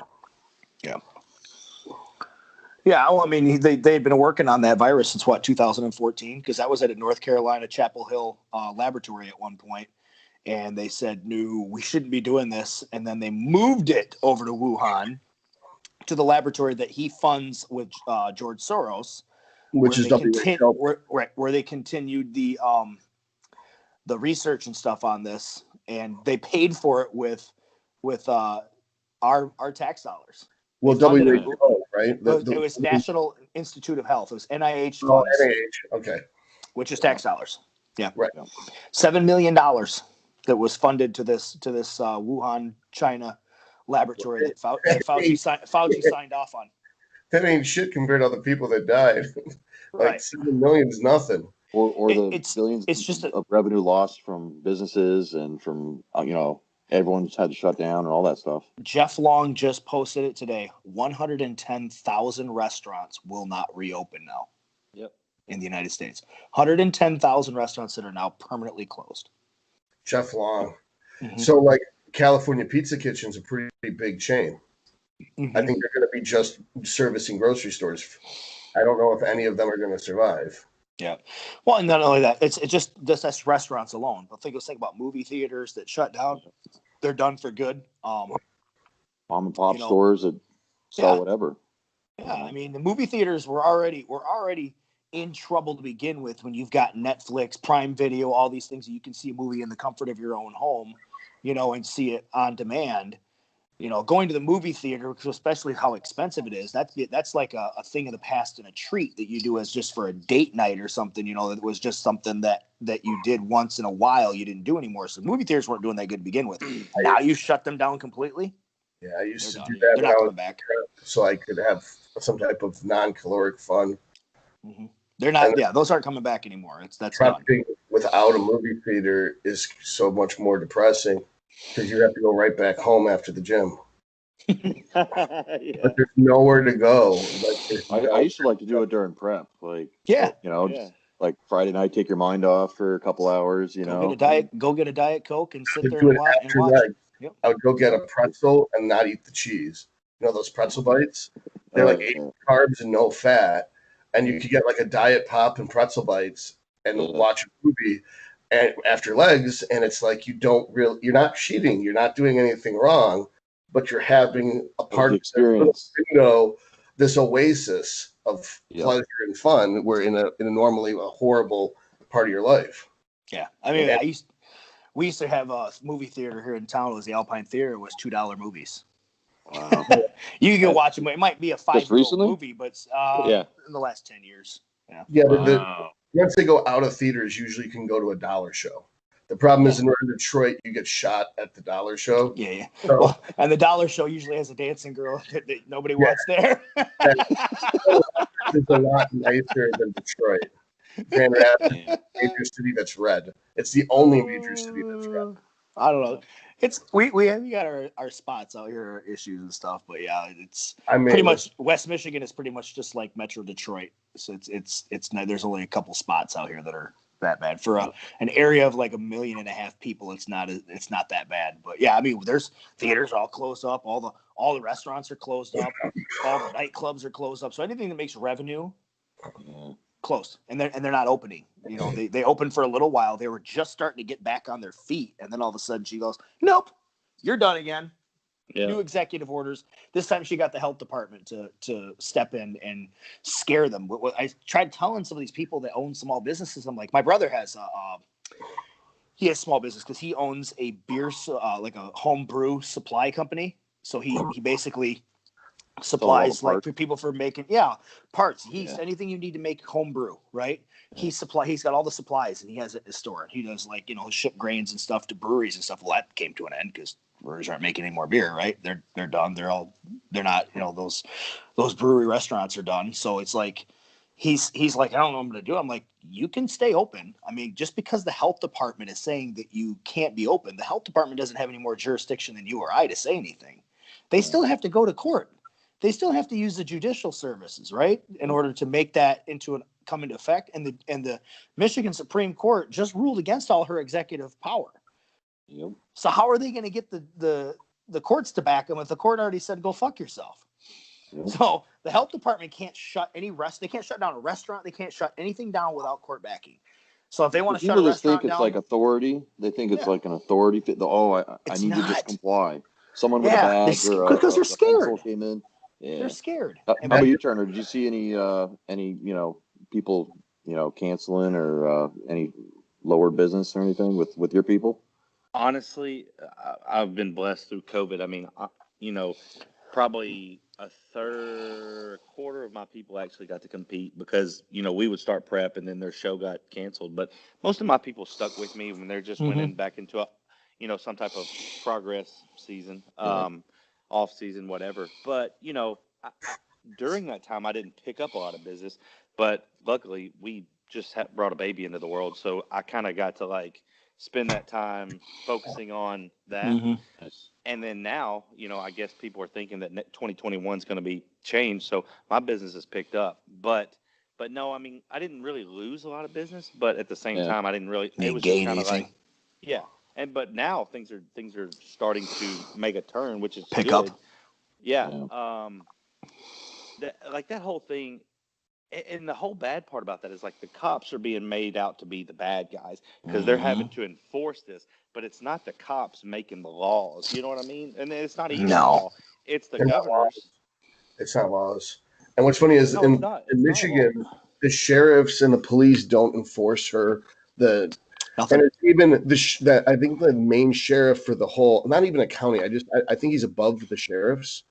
He said that if she did get kidnapped, it could be a citizen's arrest because the bitch is out of control. He's actually giving legal advice to anyone who would kidnap her. Your legal defense is that it's citizen's arrest because she's breaking the law. She's awful. She is literally how bad do you have to be a worse governor than a guy that it completely poisoned an entire city? Rick Snyder completely poisoned the entire city of Flint. It was national news, and this bitch takes the cake because she's even worse yet. I didn't think anybody could be worse than that. What? It's just the hypocrisy of everything, making these mandates for general people, and then it's a Black Lives Matter protest. I'm going to go out without my mask, and it's all safe all of a sudden. Yep. It's the most socially conscious virus of all time. Yeah, it knows what you're doing. It won't. You won't get it. You're going to get it if you go to the grocery store. You're going to get it if you go to a bar or restaurant. You're going to get it if you go to a sporting event or the gym. But if you go to a protest or you go to this casino or you go to Walmart, you're okay. Don't worry about it then. Yeah. You can't eat at a restaurant, but you can get liquor. Go to the strip club. Go to the strip club. The strip clubs are open. Strip clubs are open. Strip clubs are open. You're not going to get any germs at the strip club. You can go to the weed. You can go to the weed store here because weed is legal in Michigan. You can go to the weed store and it's okay. You can go in there. You're fine because the government's taking tax dollars and tax revenue for that one. Tax. Yep. And man, I'm not a rebellious person, but when I make my income, then I have to pay quite a bit of taxes every single year. Yep. And I bust my ass for every single dollar, as do all you guys too. So I'm not singling myself out. And then they want to say, you have to stay home. You have to wear a mask. You have to do this, this, and this. That's where I'm like, well, I pay my fucking taxes. And that's their salary. Which is exactly. Well, I think if everybody kind of forgets what the Constitution of the United States says, we, the people of the United States, that means we're in charge. We're just electing officials to uphold what and hold us accountable for what we say is law. That's all. We're just saying, hey, look, this is the laws of the United States. This is what we believe in. This is the Constitution. This is how we're going to live our lives. But I'm going to elect you, and you to make sure that this is happening based on what the Constitution says. And people forget that, and they think that the government controls everything, and they really don't. They work for us. We control it. So how do you control it? You don't elect them. And they're trying to take away all of our rights. And it's like, if people would just stand up and be like, look, no, this is my right to do this. This is what I'm going to do. They're powerless because the cops know what the Constitution says and they know what the laws are, and they're not gonna number one, they don't have the fucking time to sit there and try to single out and arrest people for doing stupid shit. No one's made me wear a mask in Michigan. Nobody. In the state of Ohio, in the state of Pennsylvania, in the state of New York. I've gotten a ticket in none of those situations. Nope. I was in Florida and nobody said a word to me. Justin and I walked around Jacksonville, everything, nobody said a word. Nothing's closed down, nobody cared. I go out of my way to stand within 6 feet of everyone I see. I don't have general but I do breathe heavy. I'm giving away hugs. I should put a shirt on that says free hugs. Come here. That would be the best shirt right now. Is walk through a crowd Free with no hugs. mask and a free hugs t-shirt. COVID free hugs. Free hugs. Well, there's that black dude that goes to all the anti-police rallies, and he's got the free hug shirt on, and he just goes up to cops and like just start hugging people. Yeah, maybe he started it. Dude, Yeah, it's that's like great. the cops didn't kill George Floyd. One man did. It had nothing to do with them. Having to do with that, the guy had enough fentanyl in his system to kill a horse. The cops in our state, they're not allowed to wear the Blue Lives Matter flag on their uniform, or have it even in their lockers or in their precinct or whatever anymore, because it might offend some of the criminals that they bring in there, or that they have to interact with. That's what 2020 is, guys. Like, you can't honor cancel your fallen culture at its best. Yeah, like victim card at its best. So one of my buddies is like, "Well, I'm gonna get it tattooed right here on my arm." Yeah. So they're like, "What are you gonna do?" I'm gonna wear short sleeves every day. Yeah. I'd tattoo, right to my arm, right to my forehead, right? You can see it. Hey, enjoy. Oh, I just thought it's so funny, but I can't say it because we're still recording. But I tell myself, I'm proud. I'm evolving. I'm evolving to the 2020 lifestyle of fear. Oh, fear. Just plain stupidity is all it really is. It's I just plead the Roseanne Barr. It's like I thought she was Jewish. It's like somebody posted the other day, because remember the TV show All in a Family, Archie Bunker. Okay, yeah. somebody was like, if people get offended by little things that people say, they should listen to this guy for 5 minutes. Oh, yeah. Right? You won't be offended like, anymore. You'll realize what offensive is at that point. Right? Dude, if you watch this seems to be okay. Just watch the first season of Sopranos. It's so racist. So it was so normal at the time, no one cared. It was so fucking racist. It was offensive to me, and I'm totally not. I don't get offended easily by that shit, but it's my favorite show. Sopranos is such a great show. I've watched it 4 times now, the whole thing right through. I'm ready to. I think it's about time for me to go start it over again and do it one more time, because I've probably watched it that many times from start to finish. It doesn't get old. No. Now that they dropped this 10th season of Walking Dead, I was gonna rewatch 9 and 10, and then start over at 1 after I got done with 10, probably. Yeah. Well, for me, that one hits home because I'm Italian, number one, so that's like the culture I grew up in and stuff was like that. But the one of the families here in West Michigan, I worked for them when I was like 20 years old, and I got to see a lot of things that I probably shouldn't have saw. And I was just the guy's gopher is all I was. I was 20 years old. He'd throw me $100. Here you go get this for me, and I'd go drive across town and pick it up for him. You're the Christopher of Grand Rapids. Yeah, it was a pretty interesting 2 years that I worked for him. Got to see a lot of shit I didn't need to see. He's in prison now. He had a couple of nightclubs and they caught him on tax evasion. So that's how they always get them. Yeah. So, all right, guys, we've been on for almost 2 hours now. Yeah, that's a good show. Talked a little bodybuilding, talked a little of everything. Yeah, everything, man. Well, we always get down rabbit holes. For sure. We like to talk politics on here. Todd and I get all fired up, and then we get off on a tirade. Correction: we do not like to talk politics. We just end up doing it. Yes. Exactly. Isn't that funny? Rude. Isn't it funny how? If this is so funny, we and I'm sure the same thing with you guys. You start out a conversation where it's like, guys, we're not going to talk politics tonight. Yeah.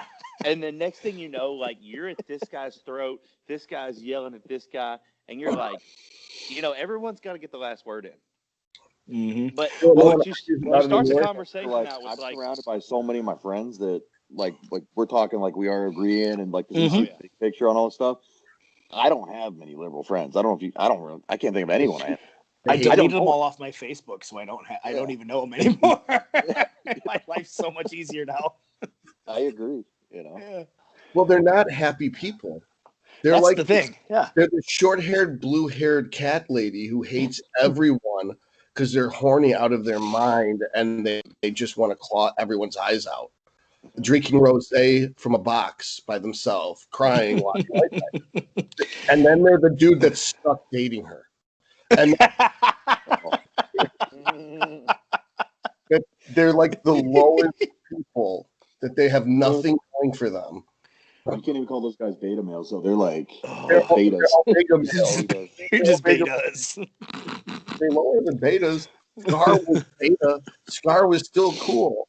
It was like the dude that would carry Nala's toe clippers. That would be like a liberal male in the line.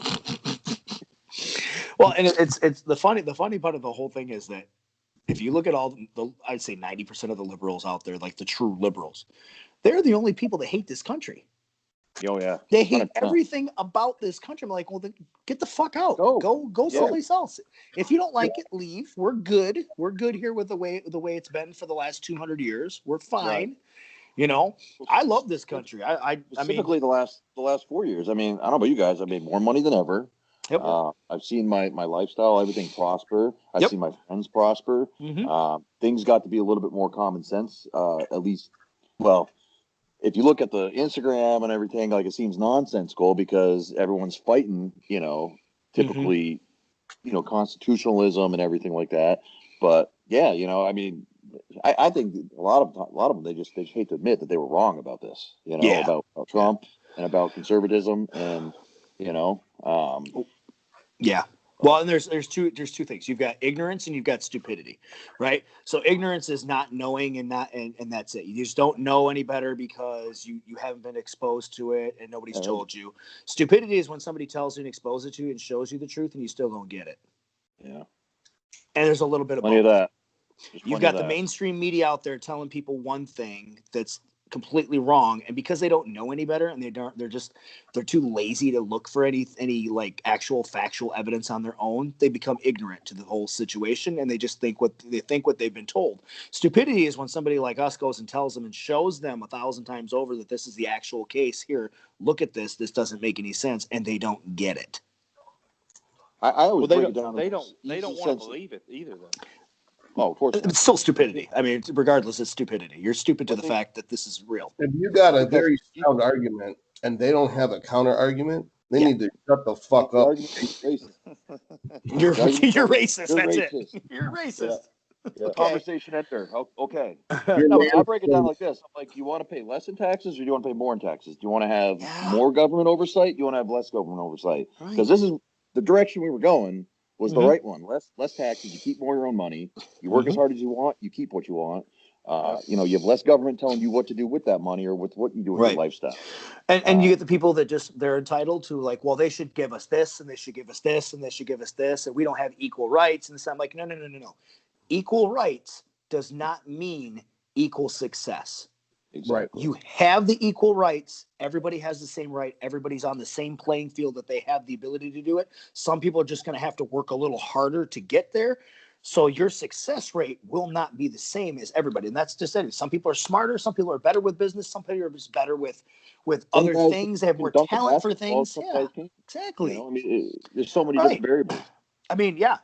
Okay. So you've got me, you've got Phil Heath, and you've got some other top pro. I'm fucked. Do I have the ability to train and eat and do all the things and do all the drugs that are necessary? Sure. Is my outcome going to be the same? Fuck no, I'm not. I don't have the genetics. That's just the way it is. But I have the equal opportunity, though, right? I have the equal right to do it. I can hire their coach. I'm not going to be Phil Heath. It's not going to matter. Can I be the best Keith Fabry I can be? Sure. Can I make the best of the situation and be the absolute best I can be in that field? I can. Can I choose a different field or a different thing to try that I might be better at, that I might make more money doing? Yes. Absolutely. But I still have that ability. If you tell me what I have to do and what I am going to do, and you handcuff me and then I become reliant on you, then I'm fucked. I'm just only going to be so good regardless. And it's everybody's going to be here. Like there was it's socialism, which is just a fancy word for communism. So there was a college professor that did an experiment on socialism and communism to show his class why it's never worked. Okay. So he said, okay, for the next 4 weeks, everybody's going to get a grade that's going to be based on the average grade of the entire class. You're all going to get the same grade, regardless. So the grades are all averaged out and everything, and everybody got a B average the first time. Well, people were pissed. Some people were pissed because they did all the work and they should have got an A. And then you got the people that are slacking that are getting D's and they're happy. Mm-hmm. What happened over the next 3 weeks after that was that the average grade went fucking down because the people who were doing all the work said, fuck it, I don't have to. And then the people that weren't doing the work just never did the work anyway. And everybody started failing by the last week. Incentive. There's no incentive to do any better. Why should I work harder if I'm getting exactly.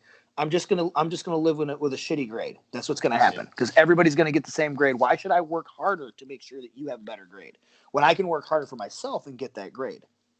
Yep. That's the difference between capitalism and communism. But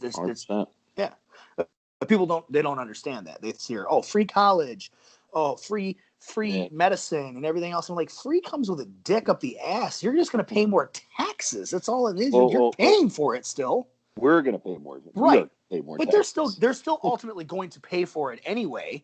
But, it's not free. You're still going to pay something. Like, you won't get a tax return anymore. Like, Canada has, like, socialized medicine, right? They don't get tax returns. Yeah. They do their taxes and everything else. They do their taxes like everybody else, like we do here. And then their taxes get wiped out, and that pays for their socialized medicine that they have. So, who's paying for it? You're still paying for it. It's not free. Yeah, you don't have to pay anything when you go to the doctor, right? But you already paid for it whether you use the doctor or not. Not if you don't work. In Canada? Well, then you get someone else over and they pay for everything for you. That was the same thing here anyway. Yeah, so you just have a bunch of kids and then you don't pay for shit. Everybody else is supposed to pay for you. Just get pregnant a lot. My insurance used to be like really affordable, and then Obamacare came around. It's like, oh, and guess what? Now I'm paying for all these fucks that don't pay for it. Right, and it's like unless you had a insurance plan through your employer, you really got screwed. So like if you had a private insurance plan, your insurance, and then it wasn't just the health insurance. It was your car insurance too that went way up because the car insurance companies would make you sign a waiver that said if you got into an accident, your health insurance would kick in instead of the car insurance first. And if you didn't get that signed, your car insurance, and regardless, your car insurance went through the roof. Like I used to pay let's say it was like $75 a month for full coverage with a small deductible. It's like $150 for the same policy now after the Obamacare, right? And that's just the car insurance. I pay $400 a month. Yeah. Holy shit. And my health insurance, right? So my health insurance premiums are fucking ridiculous. My health insurance premiums are so ridiculous that the friend of the court said, because of my child support, said you don't have to supply insurance for your kids because it's so bad. Because it's so expensive that we don't even know how the fuck you can afford to live. I still pay it, but I'm saying is that they've even stepped in and said this is unacceptable. Yeah. That's why you gotta hide a little bit of the income, Well, and it's just like, and then you've got like Trump trying to make it so the health care comes down so it's more affordable, so that they have to be more transparent with their charges and everything else, so everything kind of coincides. And then you've got the other way saying, oh, free health care. No, it's not free. You could just institute Obamacare, which didn't work the first time. You're just going to reinstitute it and call it something different. Here's the best example. Somebody supposedly takes some blow to their head. All right, let's order a CT scan. Cost the hospital nothing. They bill the person $980. It's like, I'm not going to go to the fucking ER because I fell and I hit my head. Yeah. That's retarded. Well, you could have a concussion. I'll still have a concussion sitting in the ER. Yeah. What are they going to do for me? You could do anything for the concussion. They don't do anything for it.